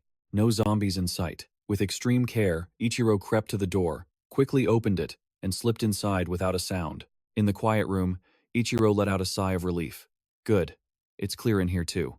He then walked over to the broadcast console. He muttered to himself, hoping the equipment still worked. Ichiro gently placed his shovel in a corner, out of the way. He then powered up the console and said with a grin, all right, it's working.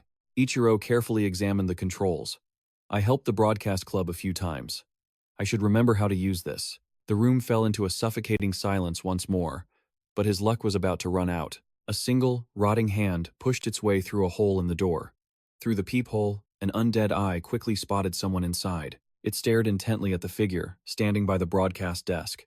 But Ichiro was completely focused on the speakers, oblivious to the danger. Then, a click from the door handle made him jump in shock. Ichiro immediately grabbed his shovel. He gritted his teeth, bracing for an attack. As he raised the shovel, ready to strike whatever came through, he suddenly froze mid-swing. Ichiro was paralyzed, his entire body trembling at the sight before him. It was an enormous, bloated zombie. Its body was covered in grotesque, disgusting blisters. He stared in stunned disbelief. Observing the creature, Ichiro recognized it as a bloater, a phenomenon where decomposition gases swell a corpse after death. It causes all the soft tissues to expand, puffing the body up like a hideous balloon. He calmly analyzed the zombie before him. This one is in the final stages. This type of zombie isn't physically strong, but when it pops, it creates a huge explosion and spreads the virus. And that's the problem. The blast is powerful enough to kill someone. Ichiro quickly slipped behind it, thinking, the noise will also attract a massive horde. Knowing this, he frantically scanned the room for an escape route. Ichiro bolted out of the room. As the giant zombie gave chase, he thought, I have to stop this thing from getting outside. It lumbered closer and closer to him. Seeing his chance as it charged uncontrollably, Ichiro decisively ducked down low. Then, he threw his entire body weight into the giant zombie's legs. Charging too fast, it tumbled right over the edge of the floor. Ichiro then used an electrical cable to wrap around its leg, leaving it dangling in midair. He gritted his teeth, holding the cable tight. There's no time to pull it away. This is the only way to keep it from moving. Just as he secured it, a noise echoed from the end of the hall. Ichiro realized with a curse. Damn it!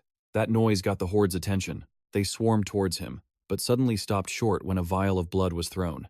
Ichiro ducked back into the room to think. I'm just buying time. He glanced at the broadcast screen, calculating. Only 4 minutes left. I have to get the system running now. Ichiro knew that small amount of blood wouldn't hold them for long. He figured if another elite zombie showed up right now, he'd be dead for sure. Outside, the infected were already lurking by the door. Ichiro clenched his jaw. Can't waste any more time here. Just then, the door swung open. A female zombie poked her head in. Suddenly, a loud voice boomed from the broadcast speaker. Beginning exercise routine number 7, part 1. The female zombie turned and shuffled towards the sound. Ichiro breathed a sigh of relief. Just in time. Now the zombies would be drawn to the broadcast speakers. In the hallway, as the infected advanced, another vial of blood was thrown. Droplets of red syrup splattered onto the cable holding the giant bloater below. The other zombies, seeing the delicious bait, swarmed to lick it up. Ichiro made a break for the stairs, but he suddenly saw zombies coming up from the 3rd floor. He calculated that while they were focused on the speakers on floor 3, he could slip past them. I'll avoid the main group and sprint to the safe house at top speed. He then slipped into a room, carefully shutting the door behind him. But a new sound made Ichiro freeze. He realized zombies from Building 1 were also converging on his position. Ichiro's mind raced. There's no way I can charge straight through that. Even if I could fight them all, I'd run out of time. There's nothing to do but wait. Remembering the cable holding the giant zombie, he realized his only chance lay with it. Every second ticked by with agonizing tension. But just as he predicted, the giant zombie finally broke free and plummeted to the ground. Ichiro seized the opportunity and bolted. He thought, the explosion from the bloater will cover the sound of my movement. The fastest route was to jump from the hallway to the gymnasium roof. He sprinted to the edge, getting ready for the leap. Right now, all the zombies are drawn to the explosion and the broadcast. Ichiro guessed the school grounds had to be empty. Looking down, he saw no sign of movement and sighed in relief. It was just as he predicted. He quickly began his descent. The calculation was perfect. Even if the zombies found the source of the sound, it would take them time to destroy it. Meanwhile, the broadcast continued to blare, moving on to part 3. But as Ichiro stepped outside, the scene before him left him completely stunned. What? He realized with a jolt of panic. They destroyed the speaker already? But it's on the far edge of the school building. Down below, a zombie that was once a baseball player had used a ball to smash the school's loudspeaker. Ichiro cursed under his breath in frustration. Damn it, that means they'll be heading back this way any second. He grabbed his shovel and ran with all his might. Behind Ichiro, a massive horde of zombies gave chase. He used all the strength in his legs to leap high into the air, but a blonde, muscle-bound zombie was closing in right behind him. The situation was growing more desperate by the second. It lunged forward, using its body to slam Ichiro to the ground. He was caught completely off guard, crashing helplessly onto the grass. In that instant, the rest of the horde saw their chance, swarming Ichiro's position like starving tigers. They clawed over each other, reaching out to claim their prize. But Ichiro wasn't giving up. He swung the shovel wildly, fighting them back. Using the small opening he created, he struggled back to his feet. Ichiro then spun in a wide arc, attacking the zombies, closing in around him. They hesitated for a moment, their advance halting. But every single one of them stared at him with hungry eyes. Seeing him stand still, the zombies' patience wore thin, and they began to roar. Helpless, Ichiro held out a hand, a dreadful realization dawning on him. Damn it! It's almost here! A pair of blood-soaked hands appeared, armed with long, razor-sharp claws. The scene shifts to Nasumi's lab. She was still staring at the purple test tube in her hand, muttering to herself in a daze. I still need his help with so many things. Where the hell could he be? You said that anyone who ingests this virus will turn into a zombie, right? The body I saw the other day looked just like that. The purple liquid in the test tube began to vaporize. Noticing this, Nasumi gently blew on the opening before continuing. If only someone would volunteer to test it. Suddenly, an uninvited guest appeared in the quiet room. Nasumi called out suspiciously. A mysterious woman's face slowly came into view, making her ask, "Who are you?" A flurry of terrifying claws appeared before the zombie, tearing it to shreds. It collapsed to the ground in agony, its glowing eyes filled with terror and alarm. Then, the dangerous chaos quickly fell silent. A questioning voice rang out from behind her. Why did you save me? The female zombie turned her head impassively, observing him with a pale, bruised face. Ichiro continued. What do you want? She slowly advanced toward him, her body stained a brilliant crimson. Seeing this, Ichiro immediately screamed, Don't come any closer! But suddenly, his entire body froze in confusion. Ichiro looked down in horror. Thorny vines were erupting from the ground, wrapping tightly around his legs. The female zombie raised Ichiro's face with her sharp claws. He stammered, asking what she was plotting. As soon as he spoke, a savage smile spread across her face. Back in reality, Nasumi was confused by his shouts. Stop it! Ichiro's brow furrowed in irritation before he violently grabbed Nasumi by the throat. Instantly, a loud crash echoed through the room, shaking everything on the table. Ichiro pinned her to the floor and raised his fist. What are you trying to do to me? A moment later, his voice trailed off in hesitation. Esuoka Nasumi calmly replied, You realize it now, don't you? On the table, a vial of solution was about to fall to the floor. Ichiro looked around. Am I back in the lab? Taking advantage of his shock, Nasumi immediately pushed him away. She then scrambled to catch the vial just in time. Nasumi happily whispered, Thank goodness. You're safe. Ichiro rubbed his head and added, That was close. He then walked over and offered a hand to help her up. Are you okay? I'm so sorry. Can you tell me what happened last night? Nasumi then began to calmly recount the events. You suddenly appeared here, but I didn't recognize you at first. You looked like a woman, Nasumi continued. And then you just collapsed. It wasn't until I rushed over that I realized it was you, she said, her voice rising in panic. Nasumi's steady narration continued. Your body was weak and covered in injuries. I checked you over and treated your wounds. Back in the present, Nasumi looked at him and concluded. And that's what happened. Ichiro asked curiously. Did I really look like a woman to you? She calmly replied. For a moment, you really did. But it was raining hard last night, and I'd been researching all day. I was probably just exhausted and seeing things. Ichiro looked down at his hands, his mind racing with doubt. No, it wasn't a mistake. That scene wasn't a dream. Why would that thing possess my body and bring me here? Suddenly, Nasumi spoke up. Look at this. She handed Ichiro an analysis report and continued. These are your test results. We found the zombie virus in your system. But there's a surprise. Refusing wasn't an option. Your body had become dependent on it.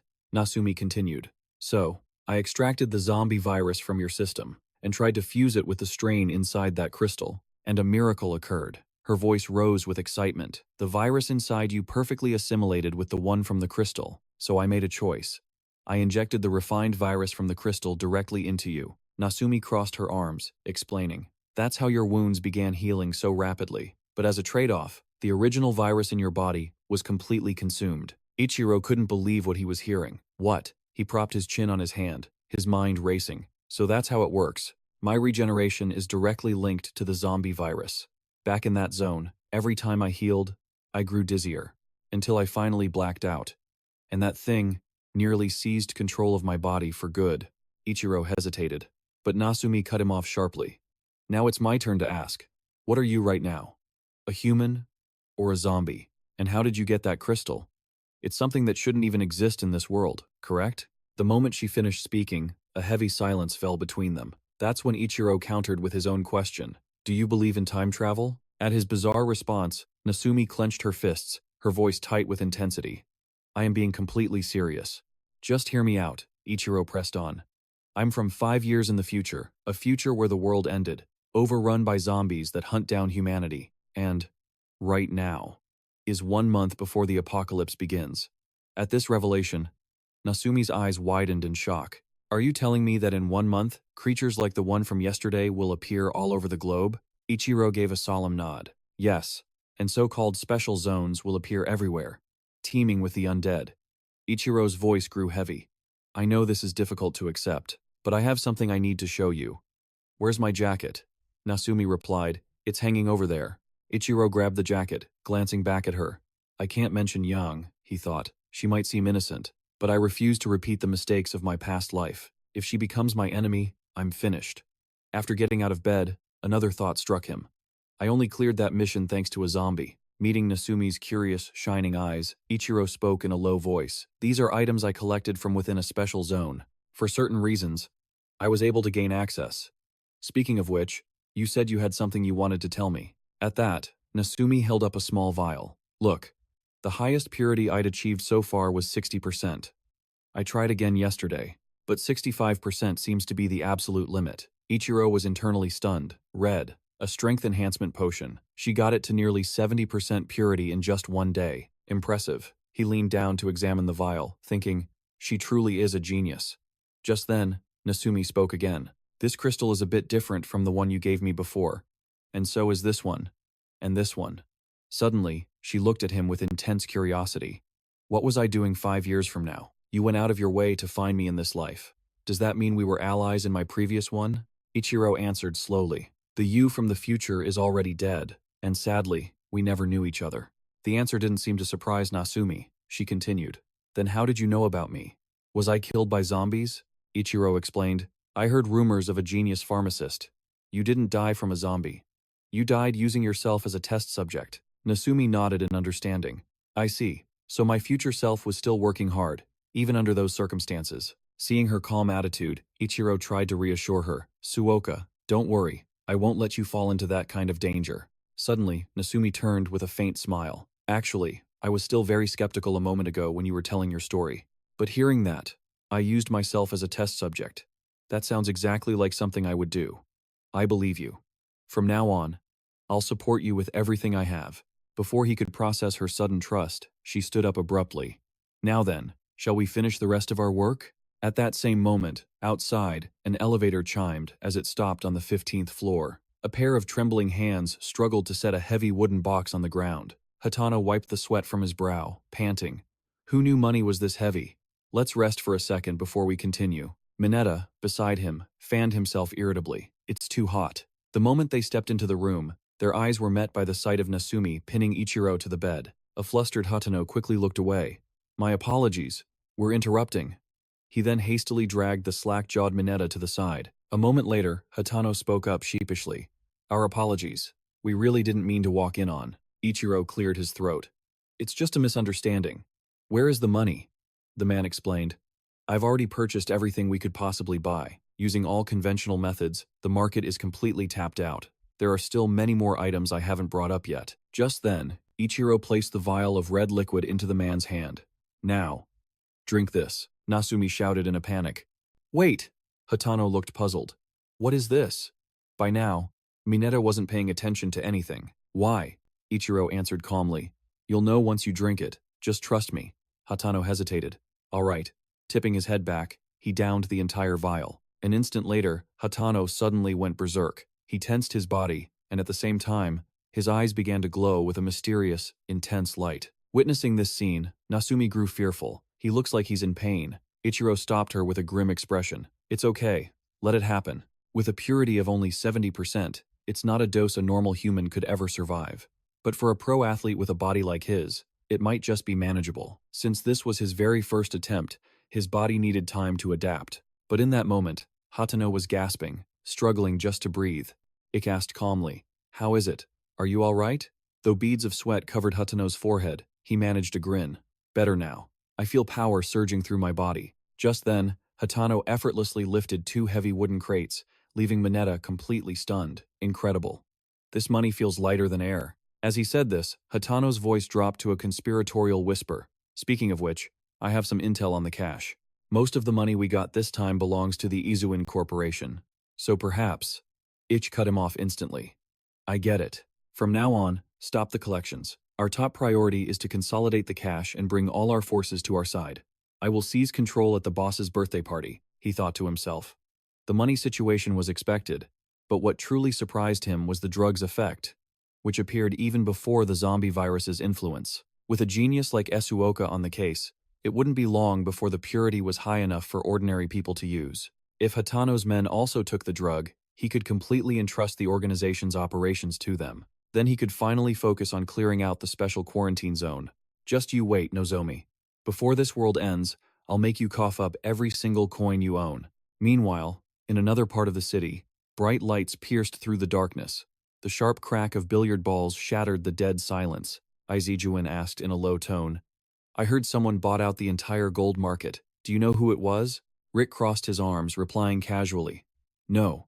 But from the way they did it, it had to be a group, to buy out the entire market in a single day." Izuin continued, "Any moves on the international front?" Rick shook his head softly. "None. I've already checked.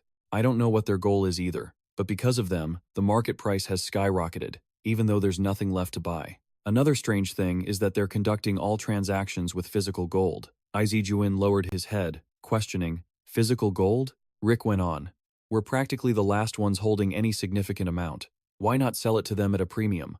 The situation has stabilized. There won't be another spike like this." Just then, a voice echoed from a distance, making Rick look up. "Is that so?" Iraman observed them, raising her wine glass. "Something that took us years to collect. Can't be given up so easily." Rick shot back, "You're overthinking things." Iraman slowly perched on the edge of the table. "It's always better to be careful." She gave a flirtatious glance. "I think we should hold on to the gold. We shouldn't make a reckless move until we know who we're dealing with." Izuin remained unusually silent, leaning over the table to line up his shot. The strike sent the blue ball flying forward. Watching this, Rick couldn't help but grit his teeth. He closed his eyes and sighed. "I still say we sell while we can. We collected the gold to make money, after all. So selling it when the price is at its peak is only natural. Right?" Rick was the player who always seemed to miss his shot. He turned his head. "The final decision rests with you, boss." After a long silence, Izuin finally spoke. "What's the status of the plan to acquire the old district?" Rick began his report. "The negotiations are almost complete, and the contractors have moved in. We're still in talks with the remaining residents." At that moment, Iraman challenged him. "Rick, do you even know why we're all working together?" The question made him hesitate. "To achieve results, no matter the cost." As he finished, the crack of a powerful break shot echoed with a sharp cry. Izuin continued, "It's not that simple. We were all born into the families of massive corporations." As he spoke, his brow furrowed. "Because of that, no matter how hard we try, everything we achieve is stolen by the old men sitting at the top. We'll be branded as nothing more than rich kids for our entire lives." Izuin's voice was heavy. "Our parents and our families are the ones standing in our way." He nonchalantly chalked his cue and asked again, "Do you understand?" I refused to wait any longer. Rick, looking flustered, nodded slowly. "Fine. I'll handle the old district by tomorrow." Izuin couldn't help but remind him. "And put a hold on selling the gold. The only thing we should focus on now is the reconstruction plan." He skillfully sent the cue ball into a curving path, tapping the yellow ball perfectly into the corner pocket. "It's time to show those old fools that this is the era of the young." Suddenly, Izuin asked, "Have you investigated the identity of that kid from the casino yesterday?" Iraman answered calmly. Then she began her report. "I've gone through all the documents, but there's nothing special. Ichiro, a normal high school student. His parents died in a traffic accident years ago. He works multiple part-time jobs to survive and pay his tuition. As for why he was at the casino, according to his classmates, he's a member of Hatano's organization."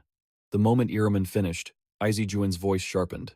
"That's it?" She nodded. "Yes." Hearing this, Izuin frowned in annoyance. Iraman continued, "So, what's the plan?" Izuin gave a decisive order. "Eliminate him. Leave no trace behind." The answer was exactly what Iraman had been expecting. She replied instantly, "I knew you were going to say that. Everything is proceeding as planned. But from the shadows, a hidden figure watches Icho's every move."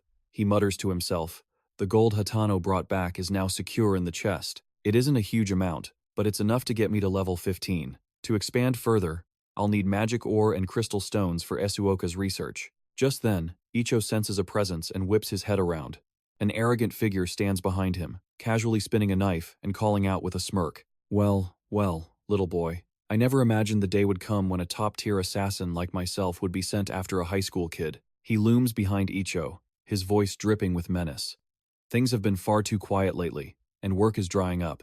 Guess I'll have to kill you for the reward money." Without another word, he snaps, lunging forward with a furious roar.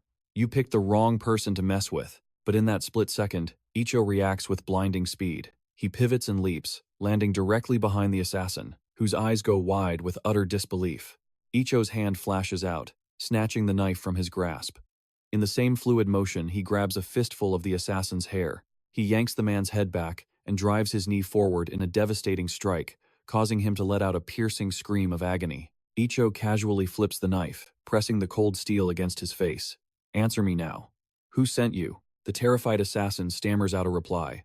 The moment Ichiro gets his answer, he slams the man violently onto the ground. The man trembles as Ichiro slowly advances on him. Wait, please, spare me. But before he can finish his plea, Ichiro's blade flashes through the air. He falls silent. Ichiro's eyes become dangerously sharp. Go back and tell Nozomi that now is not the time to settle our score. Tell him to wait just a little longer, and don't you ever show your face in front of me again.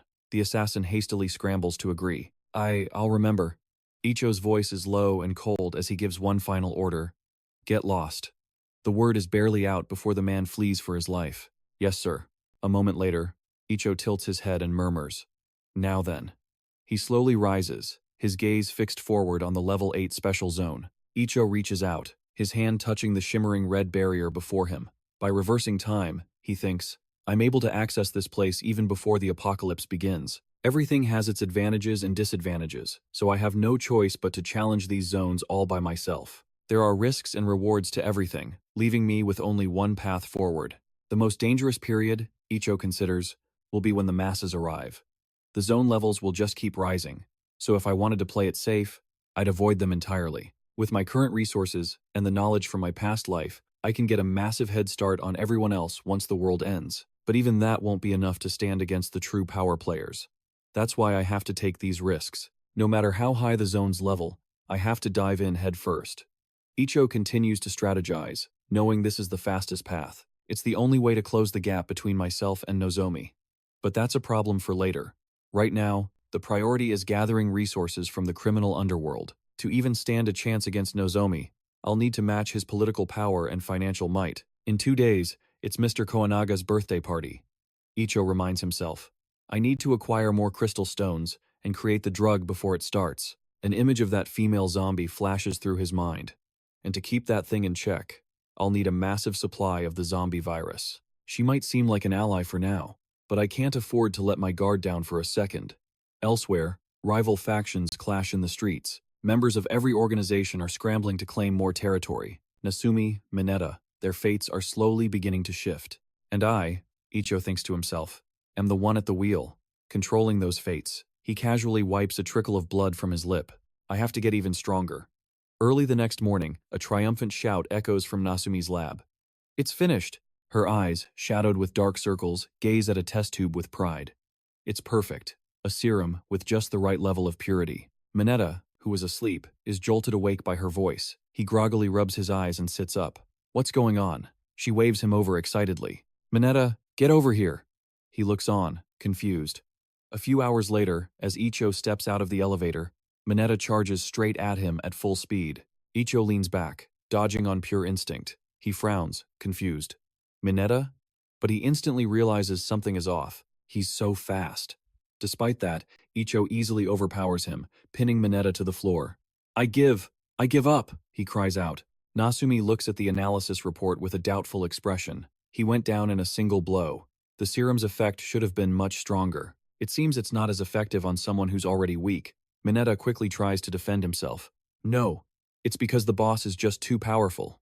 Nasumi continues her analysis. But the data only shows a 100% increase in speed. No other stats have changed. So it only affects agility. As Ichiro helps Mineta up, he scolds him. Testing the serum without me here was far too reckless. Mineta awkwardly tries to defend his actions. She ran all the calculations. I'm sure it was fine. It's only then that Ichiro notices Nasumi's strange new appearance. And what's with the hair? Before she can answer, Mineta cuts in boastfully.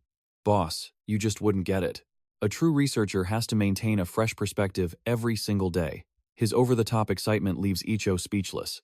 Ichiro changes the subject. Let's get back to the main point. Nasumi quickly reports. The results are exactly as you saw. The serum is nearly complete, but a 10% increase is the absolute limit for this version. Ichiro falls silent, lost in thought. The cap for beginner-level crystal stones is 100%. Over the past few days, zone levels have been rising, but the highest is still only level 10. Intermediate crystals can only be gathered in zones that are level 15 or higher. Soka's research pace was finally catching up to the areas I'd cleared. I had to move faster. I didn't explain, only telling her it wasn't her fault. Can you make more of the drug? I need it by tonight. Nasumi replied with confidence. Yes, I've already memorized the formula. You'll have it by tonight. Hearing that, he was pleased.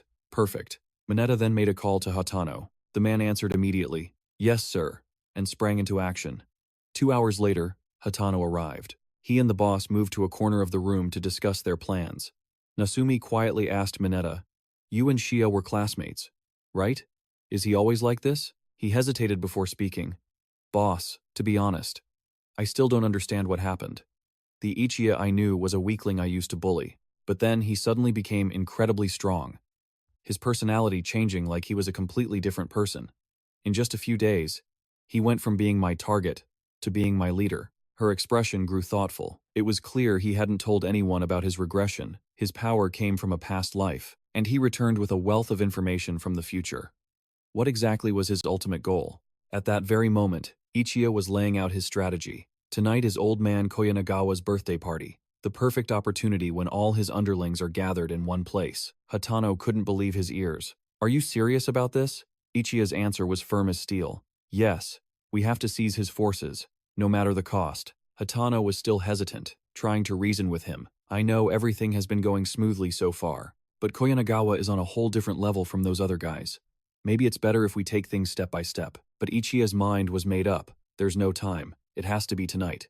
With the drug on our side, victory is guaranteed. Don't worry so much. Left with no choice, Hatano had to agree. "If you say so, boss, then I'll follow your lead." Ichiro then instructed Soka to prepare enough of the drug for the men he was bringing. "Pick out the guys who actually know how to fight. Tonight is the decisive battle. You need to play your part as a leader well. I have something to take care of now. I'll join you all later tonight."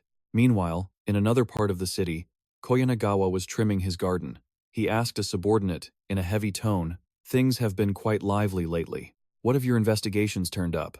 Kawas reported truthfully, "Yes, sir. It's a man named Hatano Toshiki, a low-ranking member of our organization. A few days ago, he started taking over other people's territories and has secured several bases, including Organizin, and he shows every intention of continuing his expansion." The old man's eyes turned sharp as ice, his voice calm but dripping with murderous intent. "There's nothing wrong with a branch trying to reach for more sunlight, but he seems to have forgotten that there are others above him who set the rules. Any branch that grows too wild must be pruned." Soon, darkness descended upon the city. A staff member politely greeted the arriving guests. "Welcome, gentlemen. Please, come inside. The party is about to begin." A pompous guest barked at him. "Park my car properly. If you so much as scratch it, it'll be your head." The employee quickly bowed. "Yes, sir." Hatano watched the scene unfold from a window. Hiraguri grew impatient. "Hey, what's going on? Hasn't Ichiro arrived yet? Don't tell me he bailed at the last minute." Hatano tried to calm him. "Relax. Let's just wait a little longer." But the man was on edge. "How much longer do we have to wait? More and more people are showing up. We're at a serious disadvantage here." Hatano's own mind was a tangled mess. "Where are you, Ichiro? You said tonight was critical. Did he set me up?" "No. He's not that kind of person. If he wanted us dead, he could have done it a long time ago." Behind them, his subordinates were starting to waver. "There's still time to turn back. What can a handful of us possibly do against Mr. Koyanagawa?" Hatano roared in anger. "Shut up. You think we have a way out now?" Suddenly, Hiraguri spoke with a strange look in his eye. "Hatano, we need to talk." The two of them stepped into the restroom. The man immediately confronted him. "You've gotten too greedy. Did Ichiro put you up to this?" Hatano denied it. "My mind is perfectly clear." But the man continued to press him. "I know that kid is strong, and following him wasn't a bad call. But this is different. Our opponent is Koyanagawa himself, and tonight, his entire force will be gathered here. More importantly, that kid still hasn't shown up. I think we should go and apologize to Mr. Koyanagawa." Hatano scowled. "After coming this far, you really think an apology will work?" Hiraguri took out the drug. "Use this. If this liquid is as miraculous as you claim, then offer it to him as a gift. Maybe he'll overlook our transgression. It's your choice. I'm just offering a suggestion. You're the boss. The decision is yours. I'll follow your lead." Back in the main hall, the staff were getting ready to close up. "All the guests have arrived. Let's clean up and close the doors." Hatano's voice cut through the air. "Wait." Through his binoculars, Ichiro watched him lead his men inside. He stood in silence, as if betting everything on Hatano. Inside the hall, the party was in full swing. As Koyanagawa quietly surveyed the room, Kawas whispered in his ear, a mocking sneer. "Well, if it isn't the famous Hatano, I don't recall sending you an invitation, Hatano calmly shot back. Don't be like that. We just came to congratulate you. Yanagawa's voice was a low growl. But you don't look like you're here to celebrate. I may be old, but I'm not weak. The moment the words left his lips, his men swarmed around Hatano. He replied with a sarcastic grin. Easy now, can't we talk first? He noticed Hatano didn't even flinch, even when surrounded. Lighting a cigarette, Yanagawa offered some praise. Looks like you came well prepared, taking all my territory in just a few days. Is this your idea of a power play? Spit it out. What's your real goal? Hatano waved the smoke from his face. I don't have time for this. So I'll make it short and simple. All that territory was just an appetizer. My real target is your throne. The words were barely out when Hatano lunged, fist flying. But the old man stood frozen, because Kawas had already moved like a hurricane to block the blow. Yanagawa calmly spoke. I knew you were looking for trouble, but I never imagined you were this greedy. I guess I underestimated you. But just as he finished speaking, his eyes widened in shock. Hatano had thrown Kawas to the ground. He wasted no time giving the order. Get them! His men roared in unison and charged, clashing with Yanagawa's forces. Yet, the old man just stood there, smoking. Not bad. But if you think a handful of thugs can overthrow me, you are gravely mistaken. The words had barely left his lips when Kawas's hand shot out like lightning. He grabbed Hatano by the face and slammed him violently into the ground. But Hatano refused to give in. He quickly locked his hands, wrapping his legs around Kawas, using all his might to drag him down. Kawas strained against him, his face contorted. But it was no use. He thought in shock. This strength. However, Kawas was fast. He swung a heavy fist into Hatano's side. The impact forced them apart. Yanagawa remained unconcerned as he gave an order. Finish them before the party starts. Kawas took off his jacket, getting serious. Yes, sir. They're tougher than they look. But with just a few of them, this won't take long. Hatano clutched his side, dread washing over him. So, this is his strongest bodyguard. Even with the drug, he's no pushover. These guys are on a completely different level from anyone I've ever fought before. Hira and the others were struggling too. Once the drug wears off, we're all dead. But there was no time to think. This was the final battle. Kawas's roar shattered his thoughts. Here I come. Kawas tried to grab his face again, but Hatano dodged just in time. Seizing the opening, Hatano threw a punch straight at Kawas's head, but Kawas countered instantly, slamming an elbow into Hatano's back. Then he grabbed him and hurled him into the wall. Tables and chairs went flying. Despair began to set in for Hatano. It didn't even faze him. He glanced over at his crew, and his heart sank even lower. We're completely outmatched. Was I wrong? Maybe I should have just apologized and begged from the start, just like Hira said. If I handed over the drug, maybe they'd have let me go. But then, Yanagawa whispered an order. Kawas nodded. Understood. He turned to Hatano. Hey, you've got potential. If you apologize now, I'll put in a good word for you. With the boss, suddenly everything became clear to Hatano. Ever since he met that kid, every day has been a living hell. But because of him, my life finally changed. So he let out a smirk and refused. Thanks, but no thanks. I'm sick of shaking down kids for pocket change. Why don't you bow your head and come work for me instead? Kawas's reply was pure ice. Too bad. You just threw away your only chance to live. And with all his strength, he charged at Hatano. Hatano pulled out the vial, his mind racing. Just one dose closed the power gap this much. If I take another one, I might actually be able to beat him. But suddenly, Ichiro appeared, blocking Kawas's path, leaving even Hatano stunned. He spoke calmly. Sorry I'm late, boss. Kawas struggled to break free but couldn't move an inch. You! What is this power? He was completely paralyzed. Ichiro sent Kawas flying with a single punch, like swatting a fly. Then he turned to warn Hatano. If you drink that again, the side effects will kill you. Hatano stammered. I just thought it was the only way to win. That's when Hatano realized something was off. How did he know I was about to take a second dose? Could it be? From the very beginning? Was this all part of your plan? You were testing me. This whole time, I was nothing but a random pawn you picked up. He remembered asking Ichiro before. The organization will never forgive me anyway. I have no choice. But, why me? And Ichiro had replied so casually. You were just the first person I happened to run into.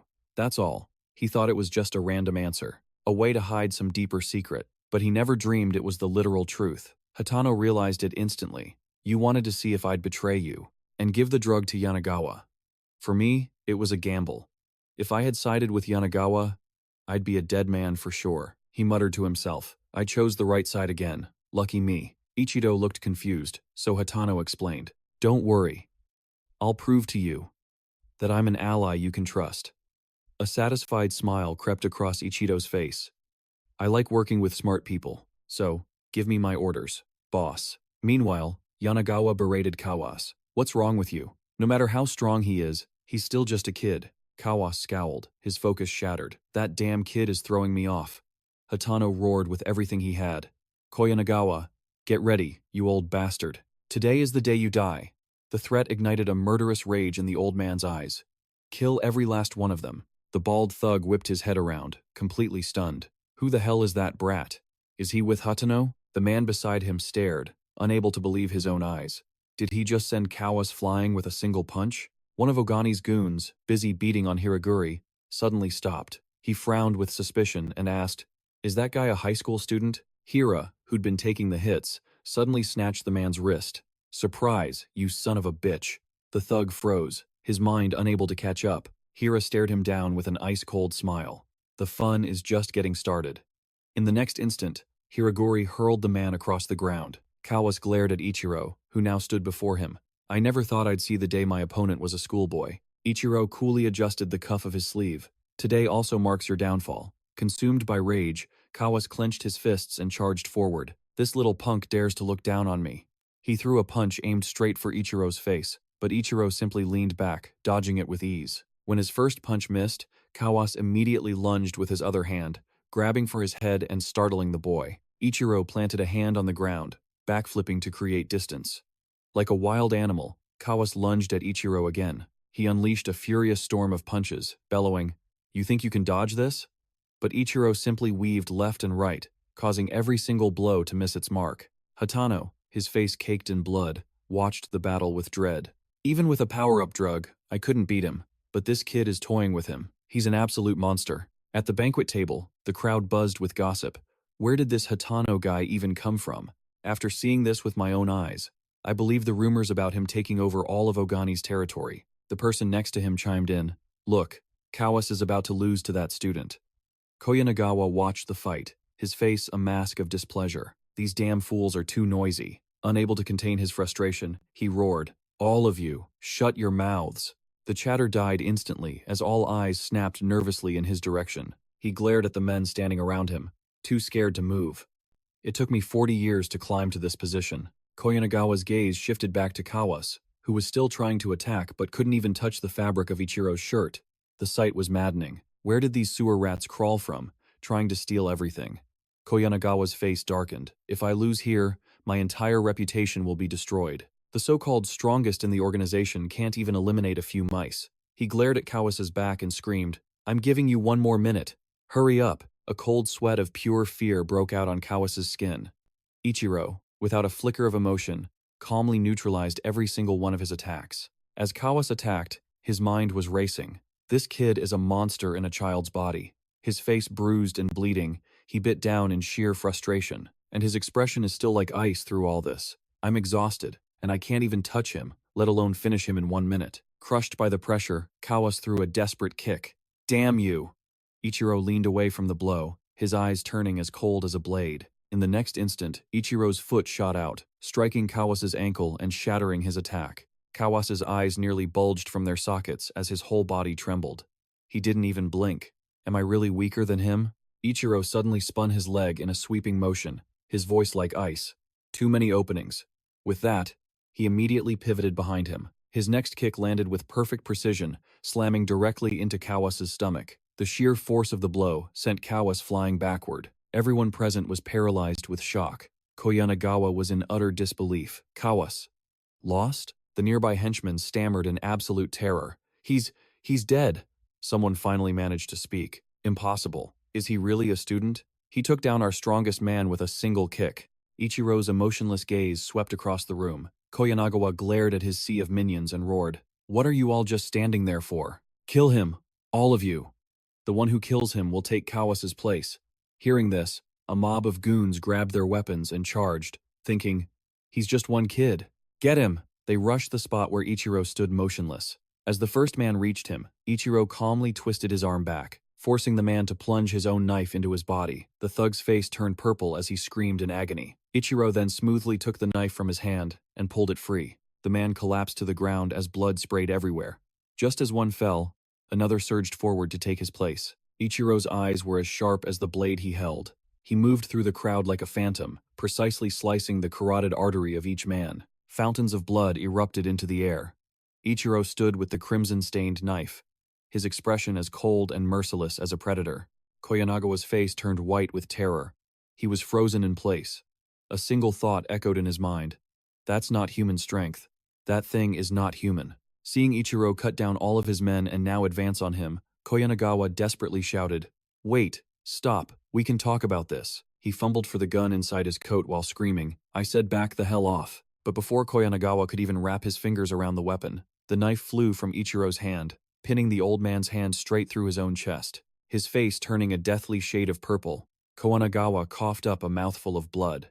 His vision blurred, focusing on Ichiro's cold, unmoving figure. He couldn't believe it. How was this possible? To actually lose to some high school brat? With that final thought, Koyanagawa collapsed. The party guests shot to their feet, their faces pale with fear. They stammered, "Oh my God, Mr. Koyanagawa is dead." No one could process what they were seeing, defeated by a bunch of nobodies. Hatano's eyes flew wide in disbelief. Did he really do it? He took down Koyanagawa all by himself. Suddenly, Ichiro looked over at him and spoke. "Boss." Hatano flinched before responding. "Yeah." "Yes?" Ichiro's gaze swept over the terrified crowd. "All of you, listen up." Everyone froze, too scared to even breathe. Koyanagawa's corpse lay sprawled on the floor. His eyes were wide open, staring into nothing. "In less than a week, I dragged the old fox who ruled this land for decades, straight down to hell." Hatano was silent. Koyanagawa's remaining men just stared blankly, their world turned upside down. That kid had shattered all common sense. Hatano finally spoke up. "You all saw it. Koyanagawa is dead, and you know exactly why I had to go this far to get rid of him." He paused, then reintroduced himself. "My name is Toshiki Hatano." For years, he'd survived by shaking down kids for their lunch money. He gritted his teeth, remembering how pathetic he once was. But that boy, he didn't break his promise. Ichiro had looked him dead in the eye and said, "I will raise you to the top." Hatano frowned at the memory. He then announced to the room, "But from now on, I'm the new boss of this territory." The scene changes to a noisy construction site. The deafening sound of drills and machinery echoed everywhere. A foreman yelled at the crew behind him, "Pick up the pace. If we fall behind, Mr. Ijuin will have our heads." Suddenly, a panicked shout cut through the noise, grabbing the foreman's attention. "What the hell? Who are these guys?" Koyanagawa's thugs stormed the site like they owned the place, as a worker tried desperately to stop them. "You can't just barge in here," but they just shoved him aside, acting tough. "Shut your mouths. Hey, you. Let's have a little chat." The foreman stepped forward to confront them. "If you don't have business here, then get out. Don't interfere with our work." The thugs smirked, a murderous aura radiating from him. "What if I feel like interfering?" "Fine. Then pay up. Protection money." The scene shifts again, to Ijuin's office. A frantic knock echoed from the door. "Come in." Minagawa burst in, speaking in a rush. "Mr. Ijuin, there's trouble at the financial center construction site." Ijuin looked up, startled. "What? What kind of trouble?" The subordinate quickly explained everything. "This morning, some guys broke in demanding protection money and started beating up the workers. We found out they're Koyanagawa's men." Ijuin slammed his fist on the desk in a blind rage. Those bastards. He was furious and determined to get to the bottom of this. Have they lost their minds? We've been paying them on time, every time. Get them on the phone. I want an explanation, now. But Minagawa had already tried. "Sir, we tried contacting them all morning, but there's been no response." Ijuin clicked his tongue in frustration. That old fox. Whatever they're asking for, just give it to them. The construction schedule is our top priority. He relayed his subordinate's report about the gang's demands. "They're demanding to meet with you in person, sir. It seems this isn't just about money." But Ijuin remained resolute. "I'll go there myself." Minagawa hesitated, wanting to ask for help. "But what if you're their real target, Mr. Ijuin? Shouldn't we ask the chairman for support?" But Ijuin immediately shot down the idea. "Shut up. If I need help for every little thing, how will I ever surpass them? A short while later, a heavy downpour drenched the construction site. Ijuin stepped out of his car. Koanagawa's men were already there, waiting for him. As the two sides faced off, the new leader spoke first. "Thanks for coming all this way, Mr. Ijuin." He glanced at the men standing behind Ijuin and sneered. "And you brought quite a few friends. Playing it safe, are we?" Ijuin ignored the taunt, wanting to resolve this quickly. "Cut the crap. What does Mr. Koanagawa want?" The man tossed his cigarette aside and dropped a bombshell. "You should know. Koanagawa isn't our boss anymore." Enraged, Ijuin's men started to surge forward, but he quickly stopped them with a single word. "Calm down," the thug continued, a smirk on his face. Meanwhile, a dark figure slowly emerged from the shadows. "Our boss now is him." The moment he saw the man's face, Ijuin's eyes went wide. He stammered, unable to form a complete sentence. "Ha! Hatano?" Hatano locked his ice-cold gaze on him. "It's been a while, Ijuin." Internally, Ijuin was reeling, shocked to see him here. Hatano. That guy from the Ogani casino. In just a few days he took Koanagawa's seat? His mind raced. If that's true, then that kid must be here too. After a moment, the pieces finally clicked into place. "I see. But I don't have time to waste with this guy. The schedule is already too tight." Ijuin didn't waste another second. "If this isn't about money, then why are you here?" Hatano didn't feel like wasting time either. No more small talk. He got straight to the point. His next words made Ijuin's face drain of all color. "I'm here for the gold in your possession." It all made sense now. "So you're the one who's been collecting all the gold?" Hatano admitted it without hesitation. "That's right. But what I have still isn't enough. It seems we share the same objective. There's one thing I just can't wrap my head around. Why are you hoarding so much gold?" Hatano simply scratched his ear and gave a casual reply. But he didn't miss a beat, steering the conversation back to the negotiation. "Just a hobby. Besides, I hear you're quite concerned about the construction schedule. You're trying to prove your worth with this project, aren't you? If I were you, I'd hand over all the gold and prioritize the construction site." Ijuin let out a smirk. "So, there's always a bigger fish. You seem to have done some thorough research on me." Hatano calmly confirmed. "Of course, this isn't a game. Then I assume you also know exactly how much gold I'm holding? So, what's your asking price?" The sudden pivot in the conversation left Ijuin stunned for a few seconds. "Ah, no. You've misunderstood." A second later, Hatano's words landed like a ton of bricks. "I'm not asking to buy it. I'm telling you to hand it all over." The entire site fell deathly silent. The tension in the air was thick enough to choke on. Of course, there was no way Ijuin would ever agree to such an insane demand. "This is madness. I came here to resolve this quickly. And this is the attitude I get in return? Do you take me for some piece of trash you can just push around? Get out of my sight, now." But Hatano refused to back down, continuing his threats. "You're not the only person who knows how much this land's value is about to skyrocket. While I can't eliminate you directly, messing with your schedule is child's play.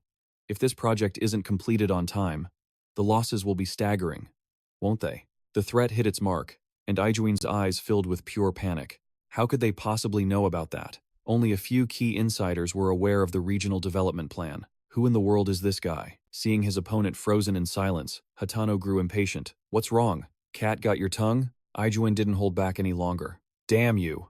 Using such dirty, underhanded schemes, you're nothing but the scum of society." Hatano was momentarily taken aback by the barrage of insults. "What did you just say?" "Say it again to my face."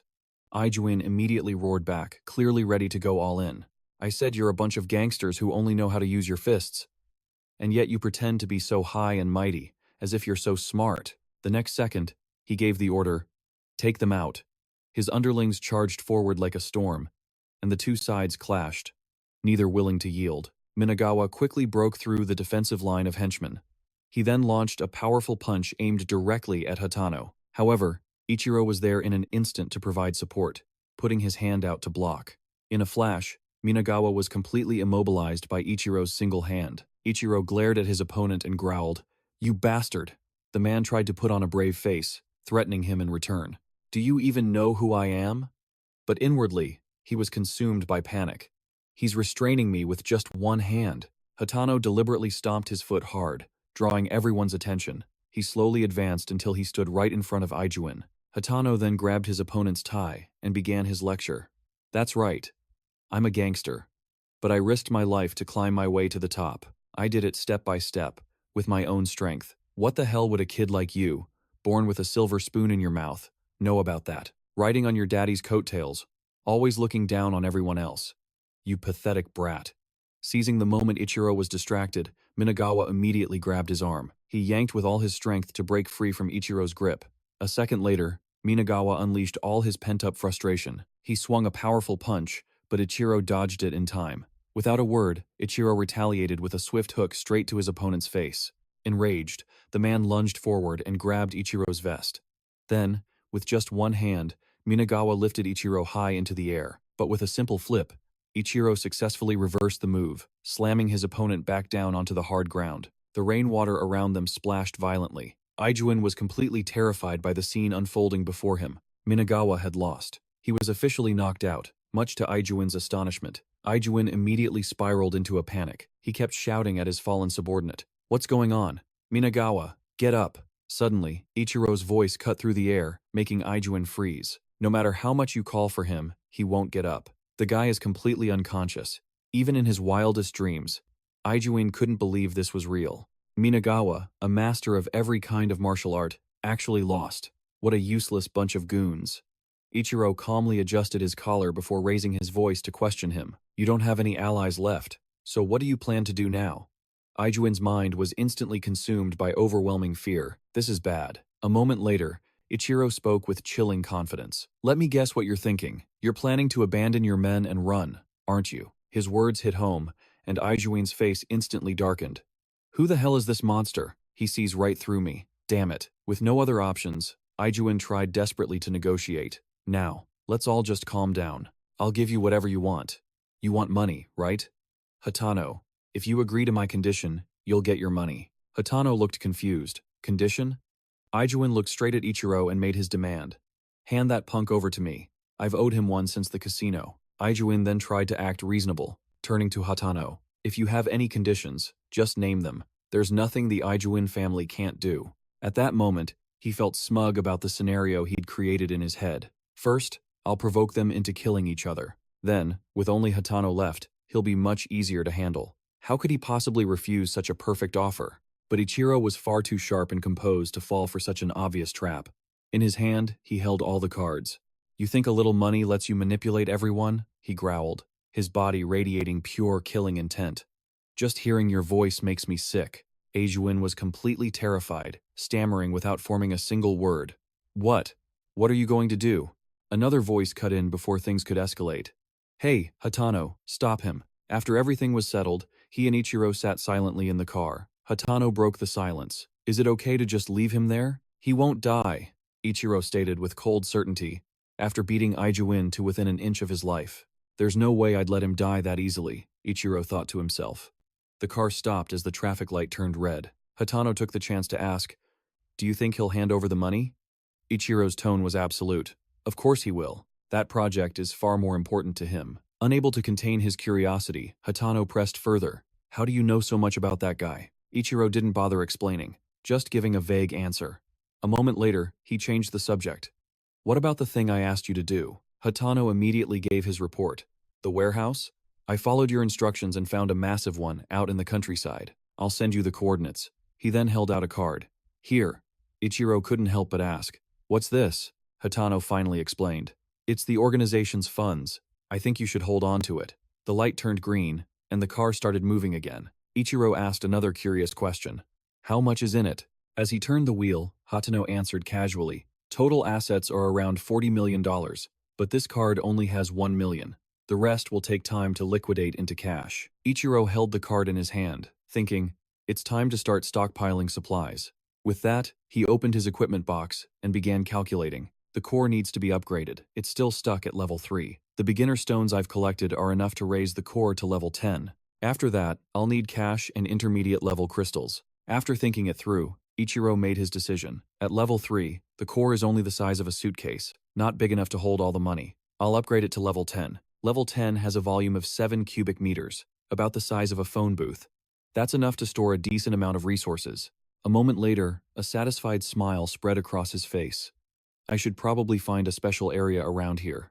After driving for a while, Ichiro told him to stop. The car immediately pulled over to a busy sidewalk, bustling with people. Hatano curiously asked to tag along. "Where are you going? Do you need my help?" Ichiro immediately refused, offering a quick excuse. "No, I'm just going for a walk. It's fine." "What about the other organization members? Just assess the situation and act accordingly." Before leaving, Ichiro gave one last order. Collecting the money from Ijuin was the top priority. "Get the cash and store it in the warehouse." Hatano nodded in confirmation. "Understood. Should I wait for you here?" "Go back. I'll call you when I need you." Seconds later, the car drove away, leaving him alone on the sidewalk. Suddenly, Ichiro's eyes widened as he spotted something. He watched her retreating back and wondered, what is she doing here? Not only that, Ichiro spotted someone else. Over there. That has to be Kurozono. He watched them, certain they had planned to meet. All at once, Ichiro's eyes narrowed as a wave of unease washed over him. The scene shifts to a hospital, rain pouring down outside. Deep inside a VIP room, Ijuin is screaming his head off. "Damn it! I've never been so humiliated in my entire life." His entourage quickly rushed in to calm him down. After hearing the full story, Iramun confirmed the details. "So, our plan was exposed by Hatano, and now he's using it to blackmail us." Minagawa, who had been severely beaten, remembered Ichiro clearly. "That high school kid. He's the real problem. There's something not normal about him at all. And another strange thing. He knows way too much about us. He even knew my name." But Isizaki acted completely oblivious. "With our level of influence, it's not that strange for him to know our names." Minagawa was speechless, letting out a frustrated sigh.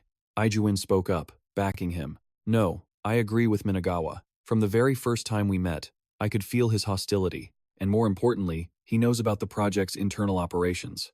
They've also taken over Kagawa's position. They're a real threat now, and we can't let the construction be delayed." His next words made everyone's eyes go wide. "Give them the money." The other two could only wait in silence. A second later, Ijuin's voice turned ice cold, his eyes burning with a murderous light. "But don't panic. This is only temporary. We will take back double. Their lives along with our money. We'll take it all back, piece by piece."